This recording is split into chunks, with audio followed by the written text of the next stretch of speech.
This is Blue Sky Ranger Steve Ettinger, and you're watching the Intellivision Show. What's going on, guys? Welcome to the Intellivision Show. This is a special show. We had a little bit of a time difference, like 8 hours. And so when that happens, when I have someone on from the UK, much like Ben Jones, I find a weekend day that works. And I do it for now. It's like 12:30 my time, and it's 8:30 in the evening for his. So today we're going to do an interview. We're going to talk about Return to Cloudy Mountain. But first, we're going to have another week of the Astro Smash competition tournament. And the winner of these four is going to win a ROM package. And then we'll put them in the list. We'll show you the rankings right now. And then tomorrow we have 4 more people. So then at the end of the interview, I'm going to switch. I'm going to do a little bit of gameplay. We're going to play Frantic. We're going to play Space Intruders. And we're going to play Return to Cloudy Mountain to close it out. So a little bit shorter today, but it's a special show. And tomorrow will be the full show. So I hope you guys enjoy it. Let's go ahead and bring them on in the order they came. So my first guest is Marbsman, and he does not have video or audio, but he's able to get the game working. And then we have Paul, programmer of Return to Cloudy Mountain. Well, welcome, Paul. Hello. And then we have Dark Underdog, Luke. And we have Michael Hayes. Let me get this to the right way here. All right, it worked. So Michael Hayes, if you guys don't know, Intelab, and a programmer of several Intellivision games and lots of tools. So it's very nice to have 2 programmers on. Are you a programmer, Dark? Oh, I think your mute's on. I wish I was, but I am not. Same. I have a lot of ideas, but I have 0. I can do everything but program. But I'm a good floater, so let me go ahead and say hello. Cyrus was first in chat. I think Tofu was here earlier, but it always kicks off the real early ones, like when I did it yesterday. The viewers will pick up. It's not my normal time, so no one's expecting me to be on. Code from Georgia's here. Welcome. Guppy Czar. Salvatore's here. Of course, Stark is here. Thumper Squid. And Dale, DK Astro Smasher. So, is everyone ready? Well, first, we're going to show, this is the current standings. We got Cyrus out front with 34. And he had 27 ships left. Everyone's been on level 4 by the end of it. That's 20,000. And we've got 7 people because Poe had technical difficulties. So for tomorrow's show, I'll add you 4 in. And then the winner today is going to go pick a ROM package of their choice. And then at the end, the top 4 overall will come back and compete for the final. And that will be a complete in box game, homebrew for Intellivision. So there are the scores you guys are going to be competing with. And everyone's ready. It's going to be a 10-minute game. Dark, go ahead and hit disc and enter in. Everyone have 10 and be ready to go. Don't hit enter yet. All right. So I'm going to do 3, 2, 1, and I'm going to say go, and then just hit enter. And then once you're done, don't hit any buttons so we can see everyone's score at the same time. All right, guys, we're going to go in 3, 2, 1, play. Hit enter, Marbsman. There we go. We got Marbsman, YouTuber and retro gaming channels for him. We got Paul Denning. He is the programmer for the upcoming Return to Cloudy Mountain. Dark Underdog, you guys should all know who he is. And Michael Hayes, Intelab, programmer and longtime Intellivision enthusiast. I can't see a score. Off a little bit. I can't see a score.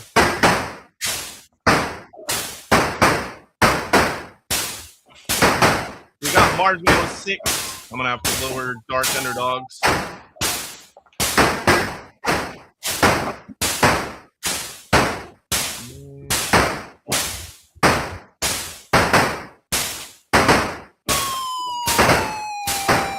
Even so far, Pod and Michael are on to level 2, and Marsman and Dark Underdog are right there. There goes Dark Underdog.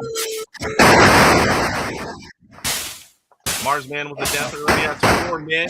Dark Underdog with 5. Michael Hayes has 6, and I'm not able to how many men. It looks like he's zoomed out just a little bit. I don't know if I think that's on his end. I think I can fix that. Who, me? Yeah, I can't see the bottom of your screen. You need to? No, because the score at the end will show in the middle. Yeah, I was gonna. You should be able to see it because aren't you? Anyway. I can see yours, Michael. Okay. I can't see Paul. Oh, okay. One. Hey, Xenox, what's going on? I just thought my mic's working. Who's here? Yes, into that in the house as Guppies are. Sean Olsen's here. Good to see you, Sean. Everyone fairly close here. Usually the case in this competition. That's why it's such a great game. You can put a timer on it. Dark Underdog 2,500, Markman 2,385, Michael Hayes 4,330. Finally, my first spinner.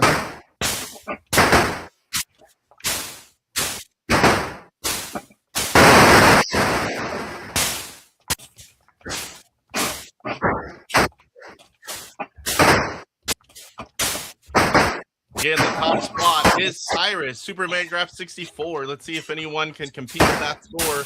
That score.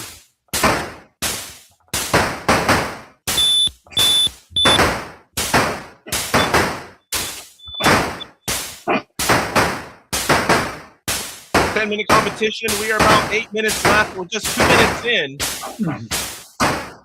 Level 3 for Paul and Michael Hayes now.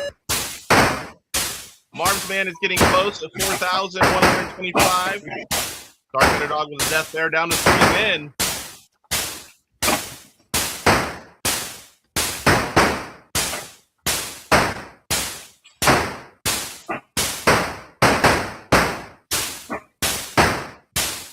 $5,000 is going to get you level 3. $20,000 will get you to level 4. No one's made it past level 4. I think that's 50,000 to the gray. Pierre's here. What's going on, Pierre?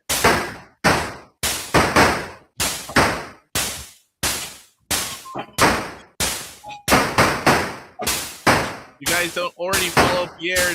Diamax Retro Gamer goes live on Mondays and Tuesdays, and sometimes other days.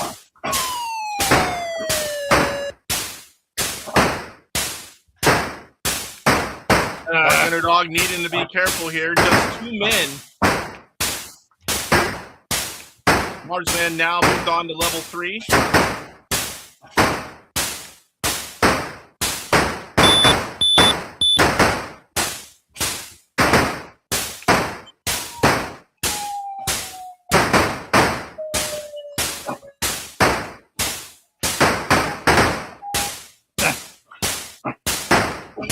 And can't see Pod's score, but Michael Hayes 13,250, Marksman 8,100, and Dark Underdog at 4,400, almost hitting level 3. He needs to build up a few men. Be careful here. He's gaining now. He's got 3 men.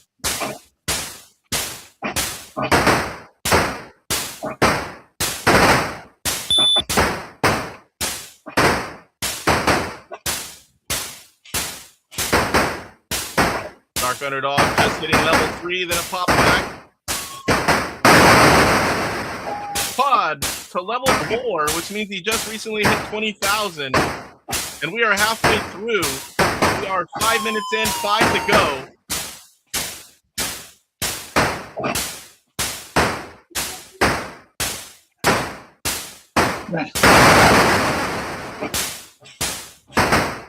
Dark Underdog getting another man. He's up to 5 free or spare men now.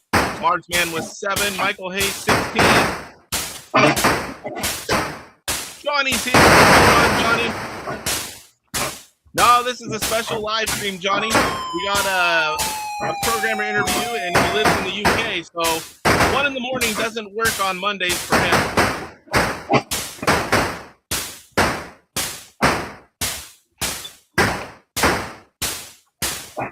Yeah, I only do it once. Last time is when Ben Jones of Play On came on.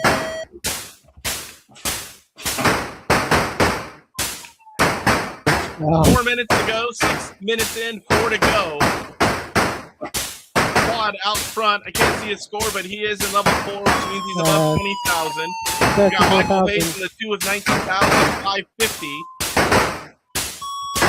Marsman in the 3, 7 free men and 12,000 points. Dark Underdog with 71,65 and 4 men. Oh, he's trapped in the corner there.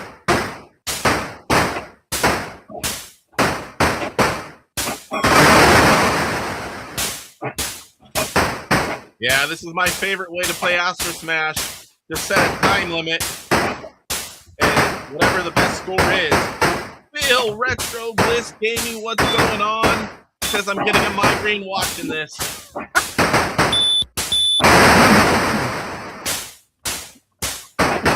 Michael Hayes now into that level 4 with 3 minutes to go. Can't quite tell the lead that Pod has, but it is quite a few thousand. that's 40,000 for me there. And can't see what's going on. Cyrus! He's going live in about 14 minutes. Pretty sure nothing beats Cyrus gameplay in chat. He's an expert of so many things, even though he doesn't claim it.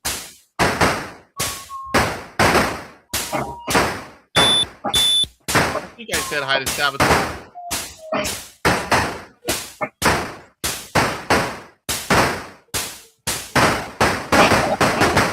Oh, Dark Underdog down to 4 men. He wasn't. Be careful. Down to 3.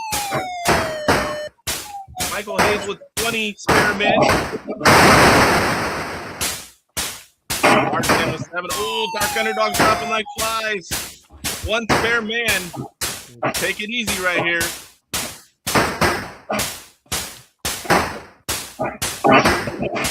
minutes. Dark Underdog on his last man.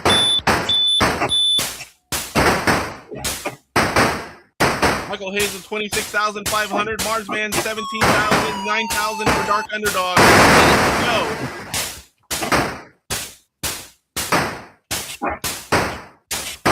Rome's here. What's going on, Rome? Oh, Dark Underdog. 95-20. Just hold that screen so we can see them all at the end. Once we hit 1 minute, it'll show 60 seconds. Marsman with a death there. Still has 6 men. That's it. Last minute. Yeah, 60 seconds to go, guys. We're in the last minute. Final stretch. Michael Hayes is up there over 30,000. 34,000 is currently overall. And look at this. Pod is in gray. That is 50,000. Woo-wee! That is a first time level 5.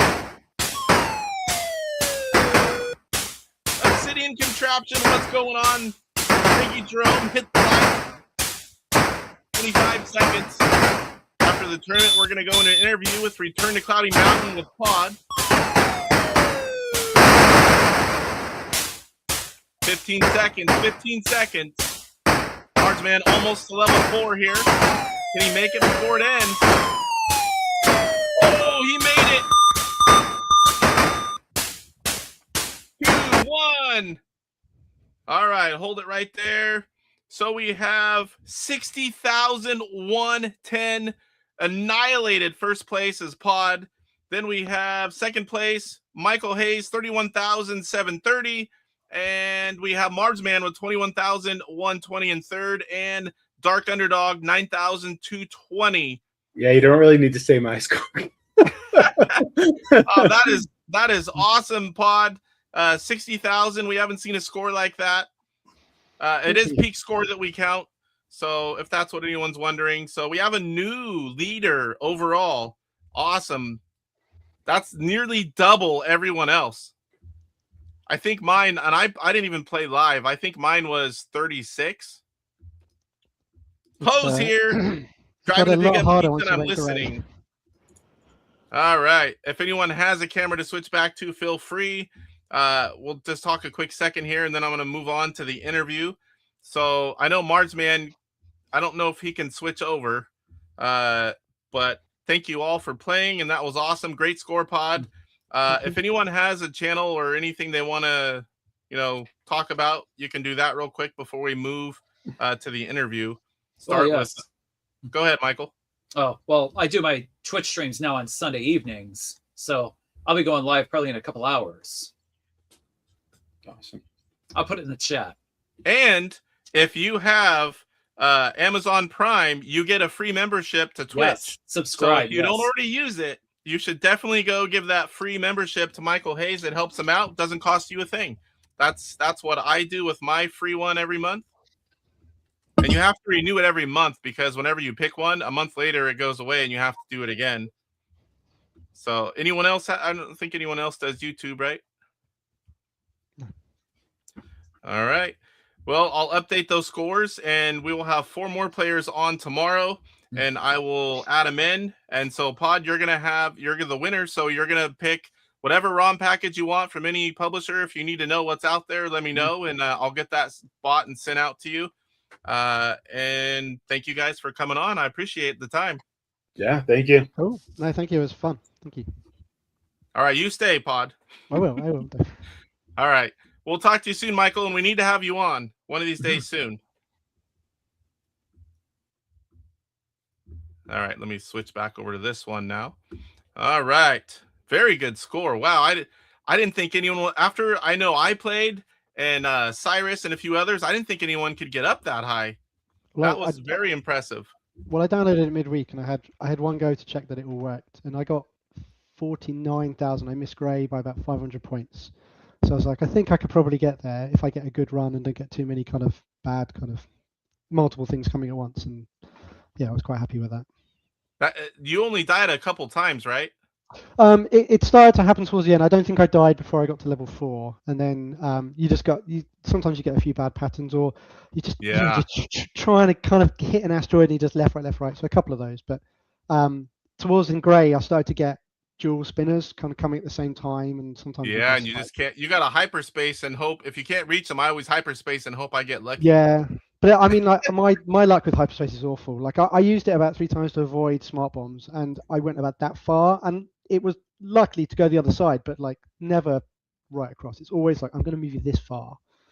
It's like, This is Cyrus. He was in the top spot. He's telling you congrats. Thank you. Dropped him to the number 2. That's going to be a tough score to beat. You have to pretty much play perfect to get that high. You're the first one also to hit Gray in level 5. Don't do YouTube. He's too busy rocking high scores. Johnny says, I think that Gray level 5 is about as high as I've ever gotten in this game. I really have to get myself on one of these sprints soon when the Mantis can stop taking them from me. Michael, if you have an account on Retro Achievements, there's an achievement for Astro Smash, reach level 4 without dying. That was one of my first live streams to get all the achievements in one session. That's awesome. I've never done any of those kind of achievement things. I've gotten a fairly high score, but I mean, it's been decades. I can't do it anymore. I have a picture somewhere on the old TV that I still have, and I was 800 and something thousand. That's my record. But I've tried to do that in recent times, and I get a couple 100,000, and that's it. Oh, I got old, isn't it? And I can easily make black every single game, but I mean, not quickly. What original game shall I play tonight? I'm open to suggestions. Talking about the Twitch. Are you talking about original 125? I say you should play the game that is this week's tournament or the game challenge, and then enter your score. I always say that's a good reason to play a game if it's a current tournament somewhere, which I can't think of which one it is. I won't talk about it till tomorrow. But look on the Facebook group, Michael, and play the game that is this week's tournament. All right, so the reason we're here today, the whole reason for this special stream is because Paul is in the UK. He's 8 hours ahead of myself, so he's not going to stay up until 1 a.m. to start an interview. So we are doing a special weekend. I got off work early today so we could do this, and came home, got ready. And so we're going to talk. You've been working on a game Return to Cloudy Mountain. So I've got a few questions lined up for you, and I've got all the notes that you sent me in AtariAge, but just so I can kind of refer to. But we'll go ahead and start, because for most of us, we're not going to know who you are. I had seen the pod name around, but I had no idea you were Paul or anything about you. So without getting into any, gaming or any other, or the game stuff, why don't you tell us a little bit about yourself and your gaming history, like consoles you had as a kid, or, what kind of games you liked and that kind of stuff. Yeah, well, as you said, I'm from the UK. I grew up in a town called Southampton, which is in the south of the UK. And my dad was a gamer before me. So growing up, I always had kind of games around. My earliest memories are my dad showing me BBC games and Intellivision games. I can't remember which one came first, but he showed me Intellivision at a friend's house of his, and they had one each. So he was playing on his friend's one. I think he was playing some submarine game. I was too young really to remember it, but as I kind of got a little bit older, he introduced me to Dungeons and Dragons, which was his favorite game. He was super happy kind of that he could do that game without really firing any arrows on harder settings and stuff. So that was his thing. And so I grew up through the Intellivision era, got a Commodore 64 when I was 5, which was like Christmas come early for my birthday. I was like glued to that thing. And I've been into games ever since. I always knew that I wanted to do something in games. I wanted to play games for a living when I was a kid, which ironically you can do now. But when I was a kid, back then it was like, what? not a thing. So eventually it was drummed into me that wasn't a possibility. But I was good at maths, so I realized early on that I was probably going to become a programmer. That was my avenue into games, which I did. I went off to university. I studied computer science. I learned how to program and learn a vast array of things that are not really applicable to games, but that's what you do at university. And then went straight in, and I started working at Sony in my early 20s. Worked at Sony for 5 years making football games, and then I joined Rocksteady, and I worked on all 3 Arkham games and in Suicide Squad, which released a couple of years ago. Which football games? I worked on a game called This Is Football. I worked on iterations 2003 through to 2005, and I did a couple of PSB versions of that, which I'm super proud of. It's not really well known because it's not FIFA and it's not Pro Evolution Soccer, which were the 2 big ones. But if you were a Sony person, if you had a PlayStation, then if you had the next one down, it was our game. We used to sell about 1 million copies, which made us kind of third in the kind of sales list. I always have to remember, because for the rest of the world, when you say football, you mean soccer. I mean soccer, yes. But for Americans, when you say football, we're thinking, our football. But I had a feeling it was soccer. Yeah. And actually, our game in America, it was called World Tour Soccer because of that reason. In that, it wouldn't have translated. It would have been confusing. So yeah, if anybody in America did pick it up, it would have been called World Tour Soccer. Ah, nice. So when you first started programming, what got you into that, and how did that work out? Like, what were you doing, or when you first dove into programming for games? Well, I probably did that in my kind of teens. I always kind of would imagine how you would write a game, but I didn't really know how to program at that point. We'd written in, typed out listings that were in magazines for games and stuff, but didn't really understand what we were doing. So I didn't really have any knowledge, but I could write a little bit of BASIC that I'd learned at school. So I would write little kind of text-based kind of games like quizzes, and I tried to write a football manager, soccer manager game where you were buying and selling players. So nothing that needed any graphics, but it could just be done on basic logic. So I started to do that, but I've never, when I was younger, I was never really a kind of do things at home kind of guy. When I learned how to program and then I went off to university, everything was in college, in class, or at my job, and I never really did things at home. And it's only in kind of my later years, from kind of 30 onwards, where I was kind of like, oh, actually, I now have a bit more drive to kind of do things at home. So I've dabbled with, I wrote some pinball tables for various kind of build your own pinball table kind of applications. I've made a few watch apps. I've done a few bits and bobs here and there. One of my passions at the moment is I do code for joysticks. So there's a device called the GP2040, which is kind of build your own joystick at home, but a lot of Chinese manufacturers use it as a cheap alternative to a licensed kind of PlayStation, Sony or Microsoft kind of board. So I've been doing a lot of LED coding for those joysticks, so you can make your joystick look super cool and funky. And yeah, these kind of occupy all my kind of spare time in between, obviously working on this game as well. So speaking of the game, there was someone that was working on a similar project many years ago. Do you want to tell us a little bit about that? And so the people that are aware of that, they're not getting them confused. Because when I would tell people you're going to come on, they're like, "Oh, I've been watching that for years." I'm like, I think it's totally different. So to clear all that up, tell us a little bit about that and how you reached out. And yeah, so I mean, I'm new to the scene. I found out about the sprint in about November, I think, and I had heard about Homebrew for the Intellivision. The first Homebrew that I heard of was the Space Spartans remake by Intellivision, I think. oh yes, and I was like, David Harley.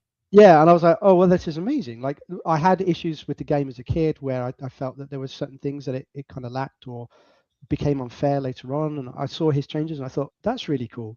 So when I heard about the sprint, I was like, oh, I wonder how the scene's doing, and I went onto the forums and I saw various things, and I thought, oh, I think I could do that, but not in the way he does, where he kind of essentially edits the existing game. I was like, I could write a game to essentially do the same thing. And I thought, I don't want to do something that's too difficult because there's a real danger that my enthusiasm would wane and that I'd have a half-finished project. But I also wanted something that would excite me and challenge me at the same time. My favorite game was Treasure of Time, but there's no way I think that I was going to have the enthusiasm to be able to kind of do all of that kind of 3D graphics and stuff. So I thought, I do really like kind of Cloudy Mountain. It was my dad's favorite game. I thought actually that's probably a good middle ground where it's challenging enough in terms of like the logic to kind of build the game, and short enough, I think, that I would be able to get it finished. And then if I still have enthusiasm, then to build upon it, which I do. So first things first, I didn't want to step on anybody's toes, because obviously I have seen that there are other games that have had the upgrade treatment. So I went on the forums and I had a look, and I found this other game, as you mentioned, and it does seem to have been a number of years ago and seemed to have been kind of on hiatus. So let's play it safe, make a new thread and say, look, I'm thinking about doing this. I don't want to step on anybody's toes. Is this still going on? And the guy who was writing it reached out and said, no, I shelved it. I kind of started it and I didn't get too far with it, but I got some way into it. If you want to do your own, please be my guest. If you want me to help out, and he was super helpful. He's like, I can send you the code. I can send you nice. various other kind of like applications that he'd written to kind of allow, other things like, and not just him, like loads of people have been kind of going, oh, I've got this sprite manager, I've got this sound engine, would you like any of these things? And it's super, super friendly. I have really enjoyed writing it all myself, so I haven't taken them up on that, but like, it's super cool that they were all like, no, have whatever you want. And he sent me his demo. So one of the things he was trying to do was do a true sequel, and he wanted to have a HUD. So he had this demo where he had the screen scrolling by essentially changing the tiles every frame that allows the screen to scroll, but essentially he's not actually scrolling the screen. He's just giving the illusion of it scrolling. So I had a look at it and I thought it was cool. I was like, oh man, this is really clever what you're doing, but it's not the way I wanted to go. So yeah, no, I totally played it safe, but he was happy for me to kind of go off and do my own thing. So I was like, that's good. So what you kind of answered the next one. I was gonna ask you if it's safe to assume that Cloudy Mountain was one of your favorite games, but you said it was your father's one of his favorite games, and obviously you like it as well, or you wouldn't be spending time with it. But yeah, I would say it's probably my second favorite game on the system for sure. It was one of my favorites as a kid. I think a lot of people, it's in their top 5. It's a game that is so well known. It was one of the, it came out at a fairly decent time. Everyone had it, loved it. I mean, to be honest, it was kind of scary when you were a little kid. That, that whenever you'd run after you, it was like, and you'd panic, whenever you see running after you. But I think it was a good choice because so many people can relate to that game. Yeah, the other ones are more complicated, but you have a smaller group that, have history and nostalgia for that game. Whereas Cloudy Mountain, Advanced Dungeons and Dragons, almost everybody played and loved that one. And they're not really the same thing, but man, I still have fun playing it to this day. So did you kind of talked about this a little bit too, but forgive me because I know nothing about programming, and I am quite good with math, but no programming. The most thing I ever did was whenever you do like the 10, and you make your name come up on the screen with 10 and then 20, and that is absolutely the most I've ever done. So are you writing all this from scratch? Did you have source code? Or are you doing some kind of hack thing? No, Explain the process of what you're doing for us. So yeah, no, it's all done from scratch. So the first things first, I went and got NanoChess's book, the first one. I just got the ebook of that. I blatted through that in like a day. Like Basic. Yeah. Sorry, that's right. Yeah, Basic. Just reading that on the train. So I just read it on my train journey quickly to and from kind of work. So I kind of had the basics down. And then I just thought, right, where's the easiest place to start? So I was like, right, the overworld is a static screen. I just need to get some graphics on screen. So I, just start and then just build it from there, because what I want to do is essentially build a 1.5 upgrade to the game, but I want to keep the core of the game the same. So in the same way that Tron Deadlier Discs does it, and that has kind of edited some of the elements of that game and changed the way the game plays, but keeps the core mechanic and keeps the core kind of feel of it. So when you pick it up, you know exactly what you're doing. That's exactly what I wanted to do here. And I felt that if I had tried to learn the ins and outs of kind of like actually poking in kind of memory and stuff, I'm probably going to hit some very hard limits very quickly, and it would probably take me a long time, and wouldn't necessarily be that enjoyable for me to kind of develop. So I definitely was like, I'll write this from scratch, because I say it's an interesting challenge to.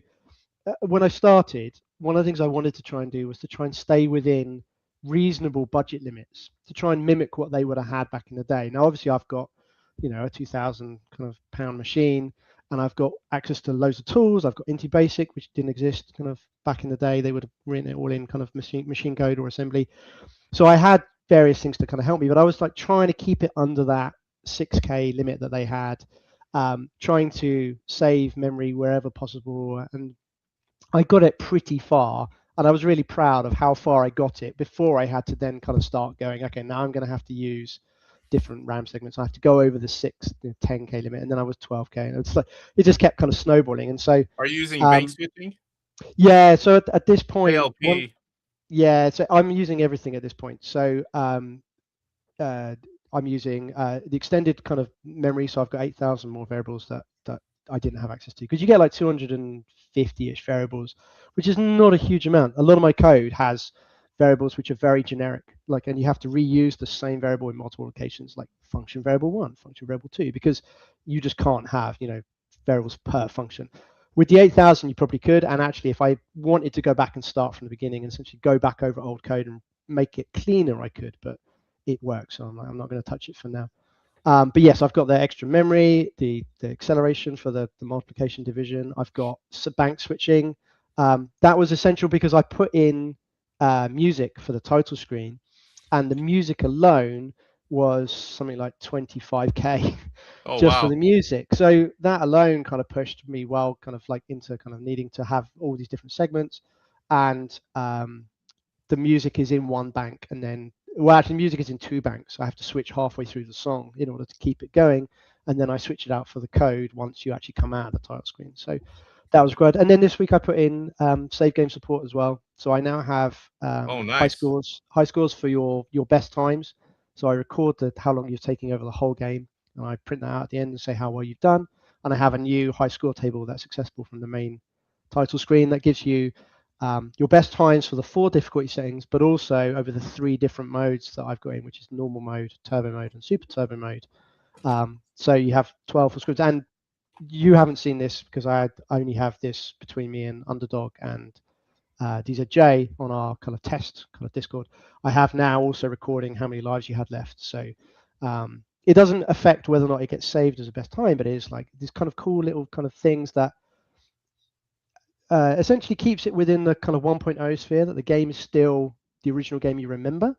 And then I'm going to kind of start now working on the kind of additions that would make it into a 1.5 kind of semi-sequel, as it were.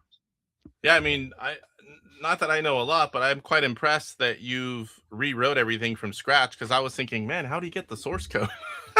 I mean, I don't know a lot about a lot of the things, but over the years and talking with different programmers and publishers and people that do music and graphics, and as like I pick up little bits of terminology, and I know about JLP and what it gives you and bank switching, but I mean, I can't go into much details on any of it, but I kind of know what it means. But to do it from scratch on your first Intellivision game, I mean, I think that's pretty impressive.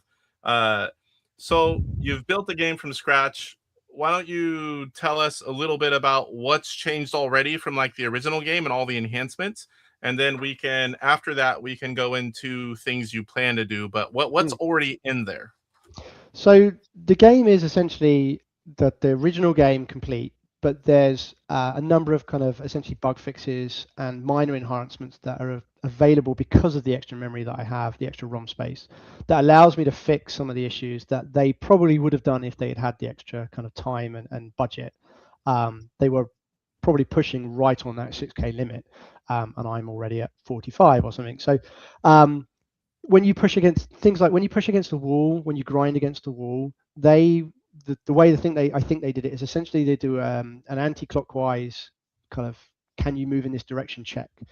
So if you push left into a wall, you go down, and if you push right into a wall, you go up. And the same for diagonals. If you push into a diagonal wall, you will typically go to the left first. The same is true of arrows when they bounce, that it tends to pick the left direction over a right direction if there's kind of essentially an option.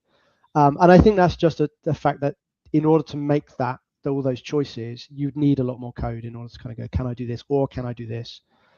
So I fix that up so that we have correct arrow bouncing. Arrow bouncing also, the way that the Intellivision obviously draws tiles and they're all squares. If you have a diagonal line, then essentially what you've got is you've got a square and a square next to each other, and then you've got a square here. So what you end up with is you can fire an arrow and you can hit essentially the edge, the middle of a square, or if you hit between two squares, you essentially hit the point of the square that's inside the wall. If you do that in the original game, the arrow just disappears. It doesn't know how to handle that. Essentially, it kind of goes, well, I've hit the corner of a block. I don't know where to go. So I've handled all those cases now. So actually, if you hit the point of a wall, it will bounce back towards you, which you wouldn't have done before. I've fixed glitches to do with the way that they would preload the graphics at the time when you come into the dungeon. And so what you would often see, and Treasure of Timing does this, is a really bad offender for this, but you would see things flicker. So you can actually see like a dragon behind a wall before you're meant to be able to see him, because he's loading in essentially, and it's flicking the ROM, probably because there was a sprite there before, and they're just doing things out of order. Again, probably a saving in terms of like trying to keep the code size down. So I fixed it with things like that. There's a bug in the original where if an enemy's coming on the screen, sometimes it will duplicate, so you can end up with two spiders chasing you, which you obviously shouldn't have. So little things like that. And then the bigger changes I've made, because I have more memory, I keep a record of every dungeon that you've been in now, rather than just the last 4. So turning gold color. They turn gold because that's a spare color that I had. So now it will show you where you've been, which changes the gameplay slightly. It means you can't go back and you can't farm gray arrows, like gray mountains for arrows that you. So you can't go backwards. Once they're gold, you can't enter. That's right. So you have to be a little bit more sparing with your arrows, but it was not a huge change, because really you can go into all these different kind of dungeons anyway and pick up arrows if you're playing it safe. So that's not a huge, but I think it's a nice change to say, like, this is where you have been, and there's no reason why they would repopulate. And then the big changes I've made is I've added a turbo mode and a super turbo mode, because the original game runs at a 15 hertz update, so it needs 4 frames to do its full game. And I managed to get pretty much most of the game done within 2 frames. So I'm like, I've got spare time here. What should I do? So I'm like, well, if I just take one of those frames away and update every 3 frames, I get, again, it's 50% faster, 30% faster, 33% faster. So I'm like, okay, well, now I've got a turbo mode. I was like, I wonder what happens if I take off that other frame as well. Now I'm running just 2 frames. And it's fast. Now I've got super turbo mode. And that was really cool. I was like, this is really good fun. And so much so that Luke, who you had on for the Astro Smash competition, him and I both now find normal mode excruciatingly slow, in that it's very, very slow compared to what we've been playing and hammering through. And we've been doing a load of testing on that, because the early fast one here. It's very, very quick, and the early versions I had of this that I was showing off on the forums, it was working in the general sense, but there would be situations where the game would have glitches where it was not quite inside 2 frames. So I spent a lot of time over the last couple of weeks essentially optimizing and rewriting algorithms to kind of try and essentially get the time that it takes to do things down, or essentially using tricks where I push things, I kind of fake update things, or I kind of do half the work knowing that I can do more work later, to get this to run within 2 frames. And it doesn't quite do it. If you get 5 enemies on screen and then you move the screen over, there's a 1 frame glitch which you can't see but is happening behind the scenes just ever so slightly. So if you were to slow it right down, you'd see that there would be a little tiny bit of a stutter, but you pretty much can't see it. So it's a fair trade-off to keep that mode, because I think it's a lot of fun. And it's really smooth. I mean, that's another thing that needs to be talked about. And I plan to later show a little bit of the original game and then transfer over and play this one to show it plays really smooth. Yeah, and I think that's also because of the way that they were. So I don't know how much you know about the Intellivision, and I've learned all this. So like, don't think I'm kind of like a master on this. DZJ's been kind of filling me in on a lot of this. But the original game has the exec ROM, which is essentially like an operating system that the original they do that to save memory, but it runs slower and you can't do everything. I know of that, but I don't know how they work. Yeah, and I don't really know how it works, but I know that they use that. You know, they're doing that every 4. You know, that 15 hertz. They're interfacing with that, but because they're doing, I don't know, because of the way that is just not as fast. Things like controller being read or just being processed is not as snappy. So yeah, there's definitely a feeling of smoothness with my version that their version doesn't have. But again, I had access to way more memory, and I was able to do things that they would never have been able to do. So I mean, what they did in 1981 was phenomenal, and like it was groundbreaking at the time, I think. But yeah, no, I've obviously got a bit of an advantage doing it now. Yeah, the tools and the fact that it's the same console since then, and all the things, and like JLP, I think you can go up to 1 megabyte is the cartridge limitation now. So I mean, and there are a few games that push those limits, and they had to be reduced. So it's pretty crazy to think that they used to, some of them 2 and 4K. Some of the early games, and then now we're writing games, and you're not trying to keep it small. When you have endless memory, you don't worry about things, so you just keep going. Do they call that? I don't know if it's called bloated software, but whenever you just keep writing and you don't try to do things to keep it compact because you have endless space. Yeah, no, that's true. I mean, Twitter X, social media will say every game written these days is bloated software. I mean, they don't really know. I don't want to say that they're uninformed. Some games obviously are less than optimal, but there is so much work that goes on behind the scenes. If you've ever worked in a professional development studio, the amount of work that goes on at all times to like by engine teams to keep frame rates in check and keep things optimal and stuff. Like the games are so complicated these days. Like if you're writing a whole team, a professional game, they are so complicated. You can't not be doing that all the time because the game will just get away from you, and you can't even write a game. As a developer, it will be impossible for you to actually develop the game if it runs away like that. So, yeah, no, it does get called, games get called bloated a lot and unoptimized and all this other stuff. But man, like even these days with what's essentially infinite memory compared to what we're working with back then. Which one of the developers once at my old studio said, he said when we moved on to Xbox One, I think he was like, we've got infinite memory, and we used that up. We used that up within about 6 months. So it's always endless for a little while when it's new. Yes. Yeah, like my phone, I always buy the biggest memory iPhone, and when I first got the terabyte phone, I'm like, man, I'm never gonna use all this. But then when you start with the new when you get a new phone every year, maybe even every 2 years, and you start with what you already had and you just keep adding, pretty soon you're pushing everything.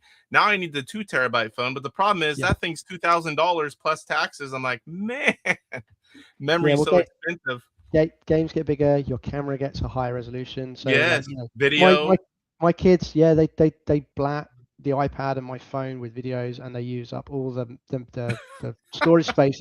Taking videos of them basically faking, pretending to be influencers and things like that. So my phone's just chock full of all these little tiny kind of 30-second videos from my kids kind of pretending. Those are cool memories, though, someday. Oh, yeah, for sure. Oh, yeah, I offload them onto my computer and I save them, and then now I need a new external hard drive because that's now full of influencer videos instead. So maybe I've never asked this from the programmers, but something, because obviously a lot of us that are watching aren't programmers and don't understand such things. So when you're making something from scratch, and do you play a bunch of the original game and see how things interact and what they do, and then you go write it, and then you go back and forth to try to get it to be the same? How do you get things to write a whole game to where they're the same or close to the same as the original? I mean, that is essentially what I did here. I mean, I know the game reasonably well from my childhood, and I've played it over the years. Every now and then I'll fire it up on emulator. But essentially, when I'm really deep diving, when I'm writing it, I will write a section and I will go back and I'll test it against the original, and I'll see how the original did it. And obviously, if I'm trying to make it accurate, then yes, I'm hammering the original and saying, okay, what happens if I do this? And it's funny because sometimes I implement things on my one and I think, oh, that kind of has this weird interaction if I do this. And like a good example, an easy example is the controller, right? The controller, because of the way it's a matrix, you can't use the buttons and the disc at the same time. Yeah. So you can do run and gun, but on the single controller you can't do that.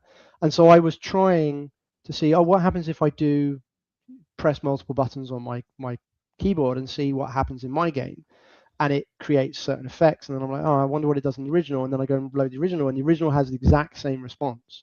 And that's kind of to be expected, but also it means that I have probably implemented it the same way that they had, and that's kind of cool to know. And so there's a lot of cases where I'm like, okay, does mine do exactly what theirs does? And I say when I describe the grinding against walls, or when I'm shooting arrows, I'm playing the game over and over again and trying to shoot different squares and seeing what their game does and say, okay, theirs doesn't handle this, theirs does handle this. This is how they handle it.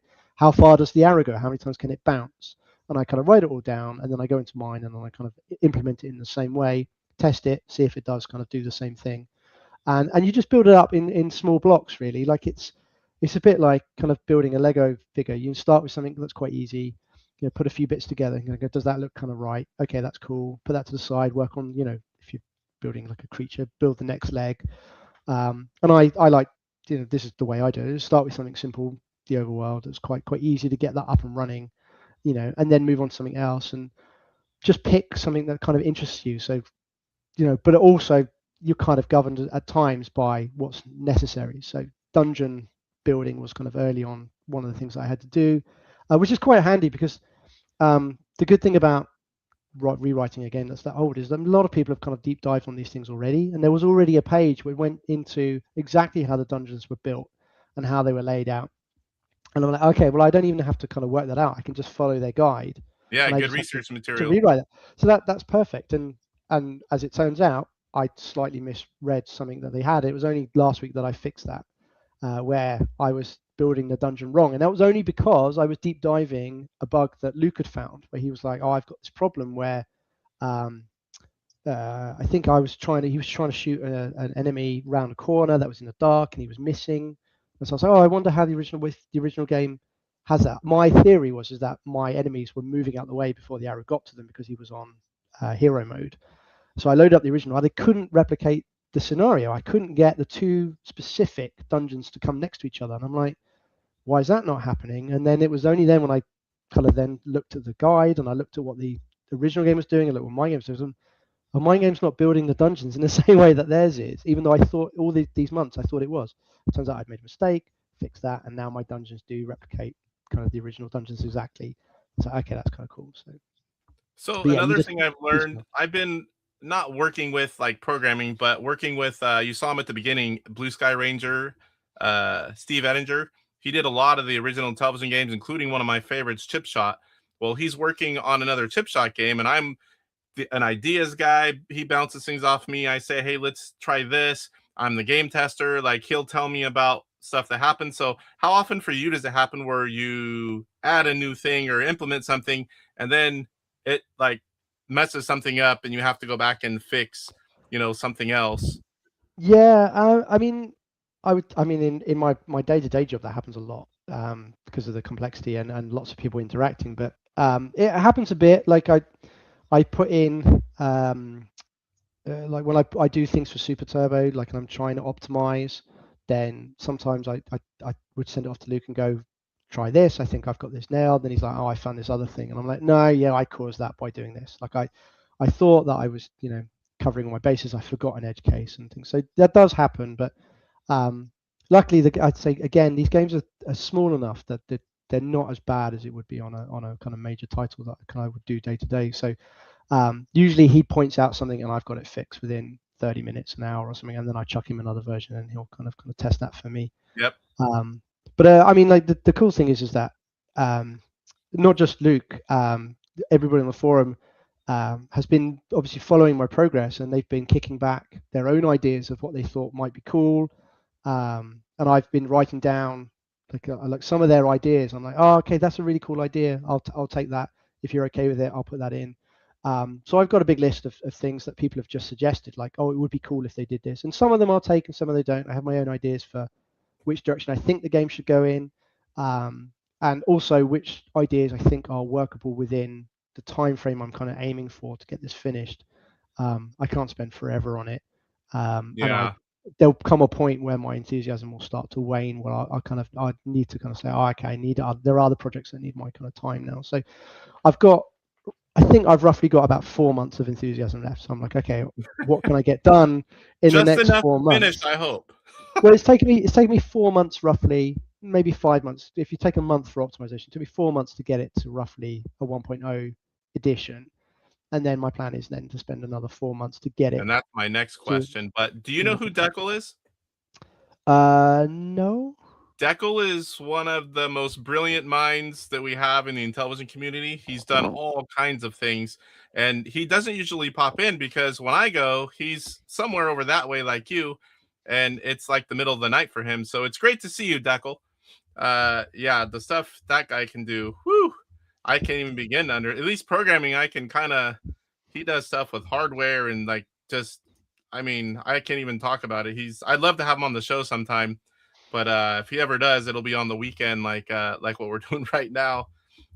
So that was the next question I wanted to get into was what are I don't know if you are wanting to talk about it yet, but what are the future plans of what you want to implement in the game for the 1.5 version? Like some of the cool features.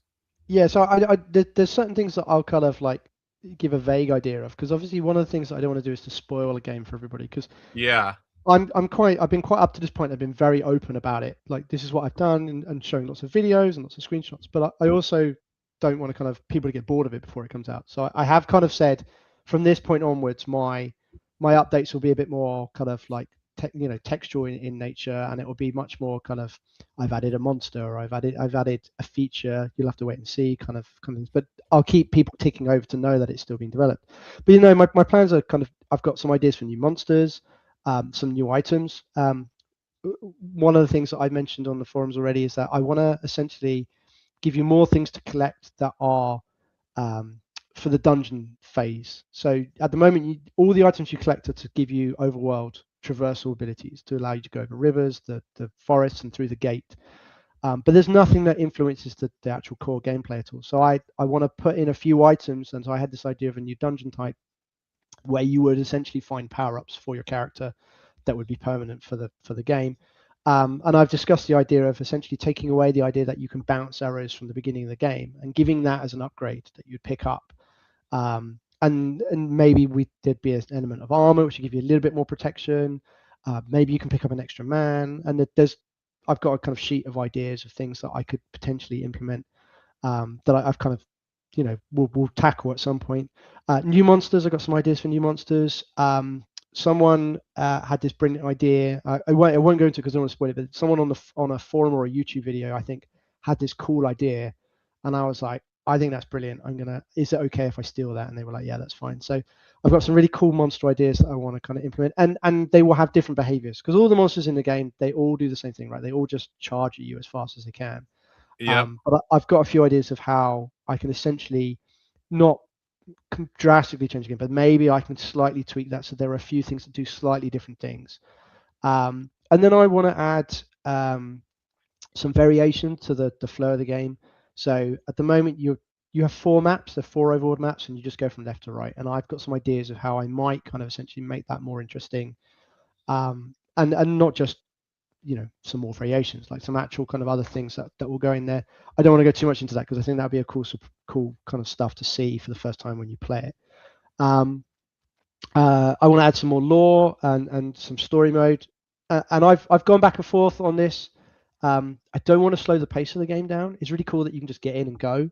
Yes. But I do want to have a little bit of kind of exposition setup, like lore setup, and I want to have a little bit of kind of outro, kind of you've won, kind of rather than just dumping you back on the overworld with the crown underneath you. I wanted to kind of go, okay, I could put in a little bit more effort here. I'm not an artist, so I don't know how well that will come across. And I do want to try and do all of this myself, but at the same time, there may be some elements towards the end where I'm like, okay, I've given it a good stab, and maybe I'll see if anybody else wants to get involved at that point. But I definitely will block it out with my own kind of stuff to start with. So I've got ideas for bits and pieces like that. But as I say, I don't know whether I'll make those optional. So like the intro might be a play once thing, but I might record that in a bit of save state to say you've seen it, so it doesn't show it to you again. But you can potentially press a key on the title screen to go reset it and go watch it again if you wanted to. Or maybe there'll be an option screen where you can say I want to see this or I don't want to see this. So people like speedrunners can go, actually I don't want any of that. I just want to see if I can beat my best times, and I don't want to have to keep running through that. So I've got some cool stuff that I'm kind of thinking about, but it all comes down to time really. Like will I have enough time to implement all these things? But I've got like a priority list of things. I think this is one of the cool things I really want to do, and then these are my next kind of coolest things, and then these things at the bottom are like, these are kind of stretch goals. If I start with the highest priority list, so you're going to start with the stuff you think is the best to put in, and then however much time you can get them all, however many you can get in. Yeah, so there's a few. I was gonna say there's a few things that kind of are more technical challenging as well. So even though they might be kind of really cool in terms of priority, in terms of that this would be great if it was in, the challenge in order to get that in might mean that it might slip down because it's like, oh, I have to rewrite the animation system for that, or I have to redo this, or I'm going to have to break something, in order to get that to work. So we'll wait and see, but I definitely have a kind of a rough idea of how I will tackle it. I forgot to mention, but there is a chat poll, and it was a simple one. I put in, are you excited about Return to Cloudy Mountain? And 32 votes so far, 84% said yes. So right. I know that's going to be a high number. I knew whenever I put it in there because so many people love Cloudy Mountain. So, I mean, yeah. So if you haven't voted in the poll, definitely give it a yes or a no, depending on your taste. But I mean, I know I'm excited because one of my top 5 favorite games, and to see it made better and to add elements is just, it's really cool. I mean, no one's done this one yet. A lot of games have got some treatment and been redone, and usually it works out really, really well. And I myself am excited for this one. And I know a lot of people are going to be as well. So what is the end game plan for this, if that's something you can talk about? Like, are you just going to release a ROM? Are you going to sell a ROM? Or do you want to see it complete in box? Like, what is your plan? So at the moment, there's a few hoops I have to jump through in order to do that. Obviously, I'm a professional developer, so I have to kind of work out how that happens. I would love to at least release the ROM at some point. I think I'd probably charge like $5 for it. Like I'm not in this for the money. This is just for fun.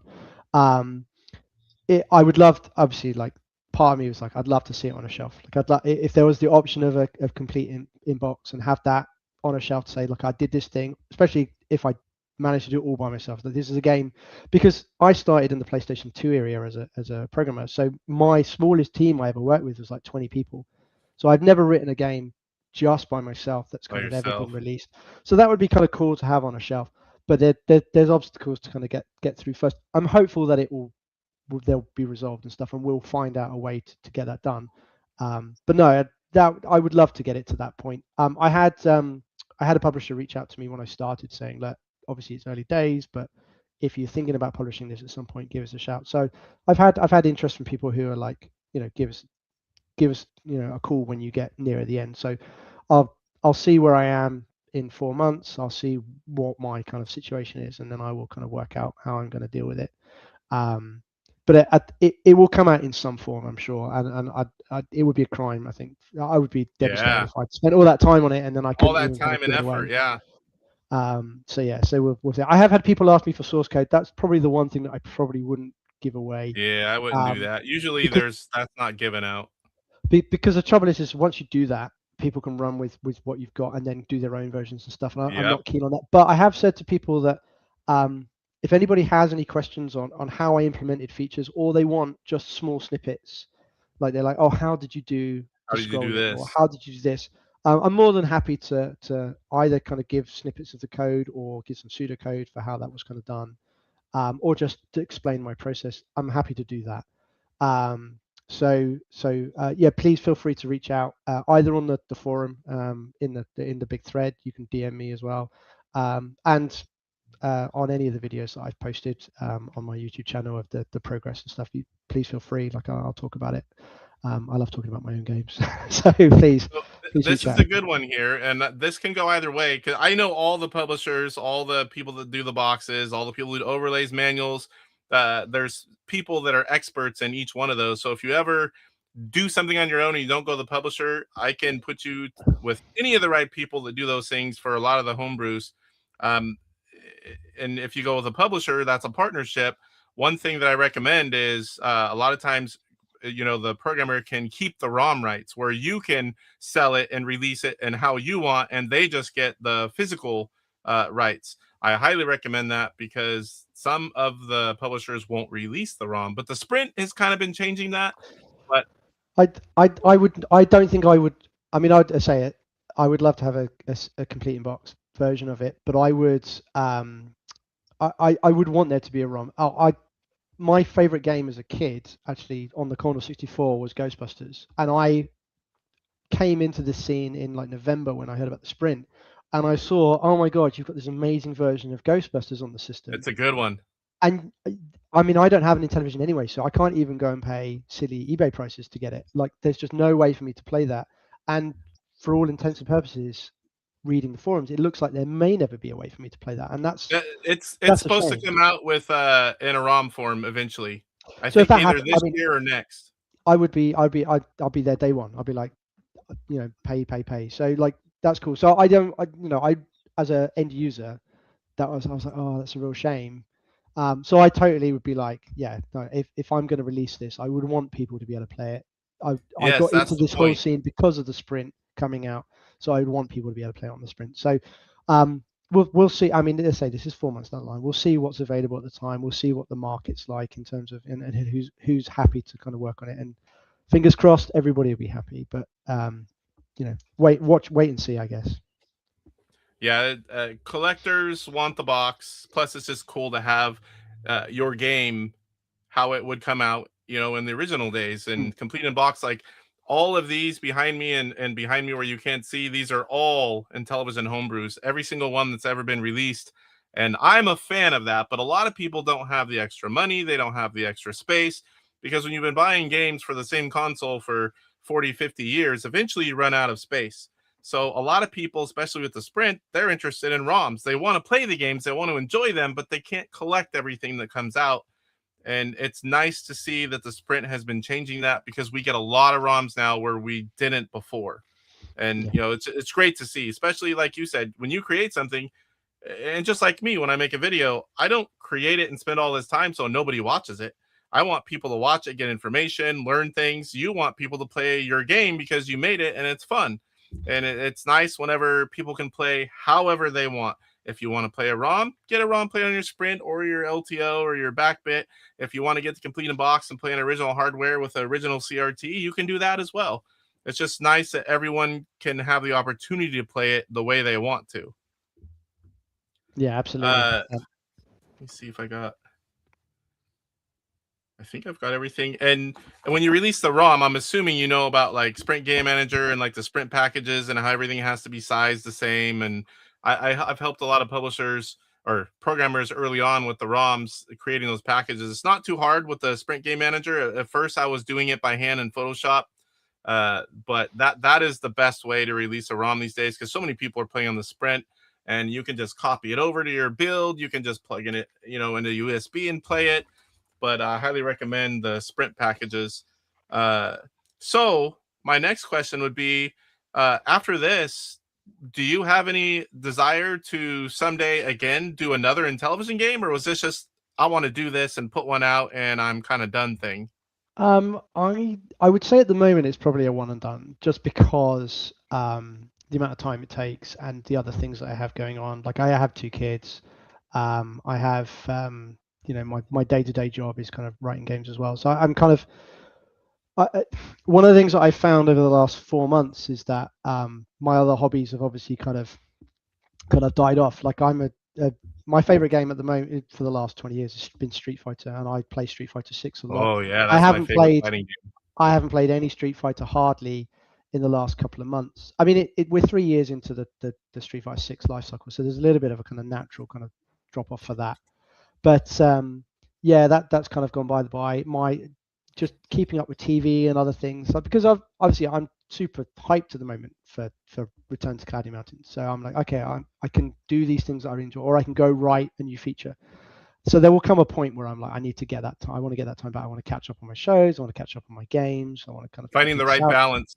Yeah, so there'll definitely be a gap. Whether I'll come back later and then I'll kind of develop another game. Obviously, this is a remake of a game.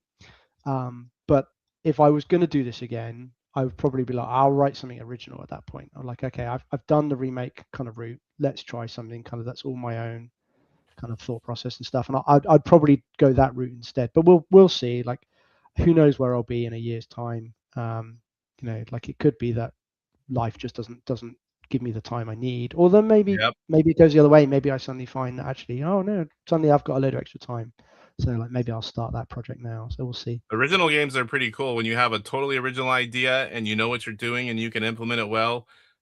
We like all these type of games, remakes, spiritual successors, but a really good original game, to me, that's like elevated.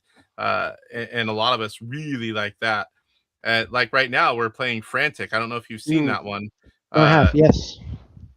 Yeah, that game is a lot of fun, and it's an original. Yeah, it has influences, but the game is original. It's easy to play. Everyone's playing it right now. We have Space Intruders, which, while the gameplay is like other games, it's not like any other game of its type, and it's a lot of fun as well. So it's really nice to see fresh programmers putting out ideas, and also like these remakes. Some people, they don't care for them as much, but man, I love them. Whenever you can take an original game like what you're doing, make it better, and then make it like a 1.5 or even a 2.0 version, and give us something that's already proven that everyone loves, and now we have a better way to play it. I love that. Obviously, I wouldn't want like 3 or 4 of them of the same game, but whenever it hasn't been done yet, and it's by someone who is dedicated and knows what they're doing and does all the right things, it's something that everyone should have an experience. There are a few game types that just aren't my cup of tea, and I buy them and I collect them, but I don't really spend time playing them. I'll promote them, I'll talk about them, but I mean, nobody's going to build a game that it's not something they even like. You have to have a love to spend this kind of time and doing something. It's like me. It's like I only do YouTube for Intellivision. I have everything from the first Pongs to Odyssey and all the way to all the new stuff. But there's only so much time in the day. I'm older, but my kids are 10 and 13. I do RC racing. I work overtime to pay for all this stuff behind me. I have to find a good balance of all of it. And otherwise things just get left behind. But I think you kind of do the same thing, but it with programming instead of YouTube. And, it's just fun. If you can find the time to do another original game and just do it little by little, or however you can find the time, that'd be awesome. It seems like you really got a good head, and to be able to just recreate the game and good ideas, and it's really cool so far. And I look forward to seeing how this ends up. And like I said, I hope at the very least you find time to finish it and then complete in box, whether it be on your own or with a partner. Us collectors, the collector in me would love to have that. And like I said, if there's ever anything, or you need all the different players so you can reach out to all of them. It's like I pretty much know everyone. I'm involved with a lot of them. I do a lot of game testing. Have you ever been to PRGE? No, I'd say I only heard about, because I'm new to scene. I heard about that. Yeah, you're far away. Sprint came out, so I saw some of your videos and some of the other community member videos of playing the sprint at the last one, and that's all super cool. But I mean, yeah, it's a long way for me to Yeah, go. but Especially we do get quite a few people from overseas, but that's a big trip for you guys to come all that way for a show. But I always ask because, man, is it a great experience if you're into retro gaming? Because you guys don't have a whole lot of shows over there, right? Like large scale. I've never been to any, but we do have a I kind know of of one. more modern kind of stuff. We have Eurogamer, which is a big gaming website, has their kind of expo. I've been to some of those, and I through work and stuff I've been to a few bits and pieces. But no, I've never been to any retro shows. We have retro markets and other stuff like that that some of my friends have been to, but doesn't sound like it's quite on the same scale. No, and it's something I think I'd really. There's a load of stuff in the States that I would love to do. Like, I'm a Star Wars nerd, and I'd love to go to Galaxy's Edge and stuff. But when you've got a family, you kind of have to take them all with you, and then you're looking at thousands and thousands of pounds to do those kind of things. Yes. I can't just disappear off and leave my family here and like, I'm just going to go for 2 weeks. That's not really how we do how my family works. So no, if I ever get the chance, and I say it's not just that. I'd love to go to Evo like one day and go and watch the Street Fighter 6 championships and stuff that they hold every year. I'd love to do that. But it's just, yeah, maybe when my kids have grown up and have moved out, then maybe that would be an option then. And I'll have a bit more kind of disposable income, and then I can kind of start taking these crazy trips. And more time on your own. Yeah, that's true. I mean, like my youngest, she's a bit of a handful. So like at the moment, like there wouldn't be an opportunity for that. But I say if she's older and she's moved out, then maybe there'll be hope for that. So I started late. I don't even know what I'm gonna do whenever they move out. It's like I'm in my 50s and 10 and 13, so I'm gonna be like 66 by the time they can't be on my insurance. And it's like at that point, it's like I can't even imagine being without them. My wife's like, someday it'll just be us, and she's happy about that. Me, I'm sad. It's like they can stay forever. Well, I'm looking forward to getting the TV back. Like they watch a lot of kids stuff, and I'm like, oh man, this some of it's actually it's not too bad at the moment. My youngest daughter's watching Carmen Sandiego, which is actually kind of cool. But there's been a lot of kind of kids stuff where I'm just like, this is mind numbing, and I wish I had the TV back. But yeah, it's normal. Dale, DK Astro Smasher, he says, Paul, whatever you do, I'm just glad that you're taking a game and making it better. Thank you for all the time you're putting into it. And Dark Underdog said, 10-hour flight. I'll be there this year. He's going to PRGE. And I drive. I'm from Central Valley, California, and that's how long my drive is. 10.5 hours one way. I go every single year. It's just a weekend, but I drive every year. So a lot of the publishers, and they'll send me consoles, send me games, whatever they're selling, and then I drive it because they're coming from all over the world. We have a very large Intellivision booth, a mega booth, and I gladly bring all the stuff, and then I buy all the stuff, and I bring it all home. But it's like my big expenditure for the year is PRGE. And if I lived any farther, I wouldn't be able to do it. But 10 hours I can do in a day. I mean that's an American thing. For like over here, like obviously you don't drive. My island's a lot smaller. We don't drive that far. Like when I go see my folks, they're about 2.5 hours away. My mum's 2.5 hours away, and when I see my mother-in-law, she's about 3 hours away, and that seems like a long time. I get near the end of that drive, and I'm really starting to flag. So when you guys in America are like, oh yeah, I just went for a 10-hour drive, I'm like, I don't know how you do that. We did the year before. We went to the Midwest Gaming Classic, which is all gens, and it's in Milwaukee. That was like 33-hour drive, and so the way I did that is we have a motorhome, and I made a big family trip out of it. We saw family members in other states. We went to a huge water facility and spent 4 days there. We went to the show itself. We saw landmarks, but we did it I think it was 3 weeks, and we drove all over the place. And we did, I think it was 5,000 something miles on that trip. Something like that, which is insane. That's close. That's the second farthest we've ever went. We've done a lot of trips like that. One of them was in a sedan car. That one was interesting. Dark Underdog says my flight is 3 hours, but Paul's World would be 10 hours. I was thinking, how the heck are you 10 hours? I'm like, that's a long flight. Must be a big layover. So whereabouts is PGRE? Is it in East Coast? It's West Coast, Oh, West Coast. United Yeah, States. it's 7 hours, I think, or something. No, is it? No, maybe New York's kind of 7 one way, 5 back, I think, for us. So I We think, got yeah, guys that California's a bit from further. our booth that come from Italy, Germany, all over Canada. Oh boy, where's Electronite? East and West Coast and Central. Thailand. A guy that does a lot of the music. If he comes, he's in Mexico. There's people from all over. It's great to just go for a few days. That's the thing I look forward to the most. I miss my family. I'm a huge family guy, but I have one weekend where I get to go hang out with everyone that thinks just like me from the same era, all talking about nerding out on Intellivision and all the new games. A lot of new games are released there, or new controllers. Like we've got the light gun games that came out last year from 8-Bit Widgets. It's a fun time, and I really, really enjoy it every year. And I do feel a little guilty about being gone, but now my grandson is 7 months old, and my stepdaughter, they live in Northern Oregon, about 30 minutes from PRGE. So now I make it a family trip. We all drive up, we go, I go for the weekend, I come back, and then we go home. I spend a few days there too. So now it's just it's how I plan it, and find a way to make everything work. Yeah. But Tim, yes, and some locals. There are a lot of cool locals up there. Tim is one. He was involved with the very first homebrew game, Fortress. He did the overlays.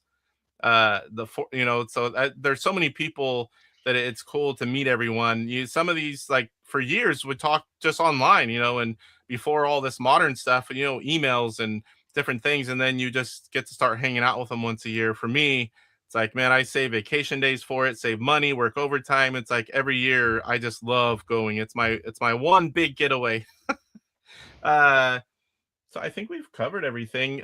So if people want to reach out, is AtariAge pretty much the way you prefer, or is there anywhere else that if people want to reach out to you, how do they do that?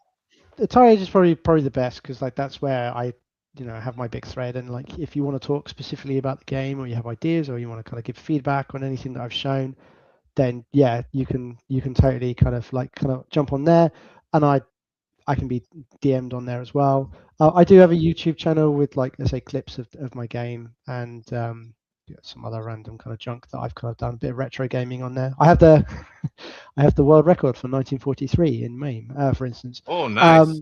But I love that game, but I couldn't play that well.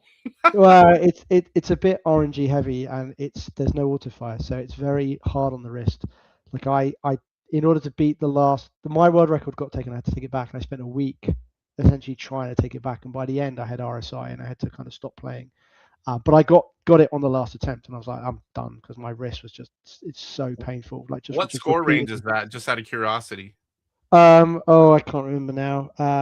It's like 29 million, 30 million or something it was at that time. The world record for auto fire is held by some in Japan.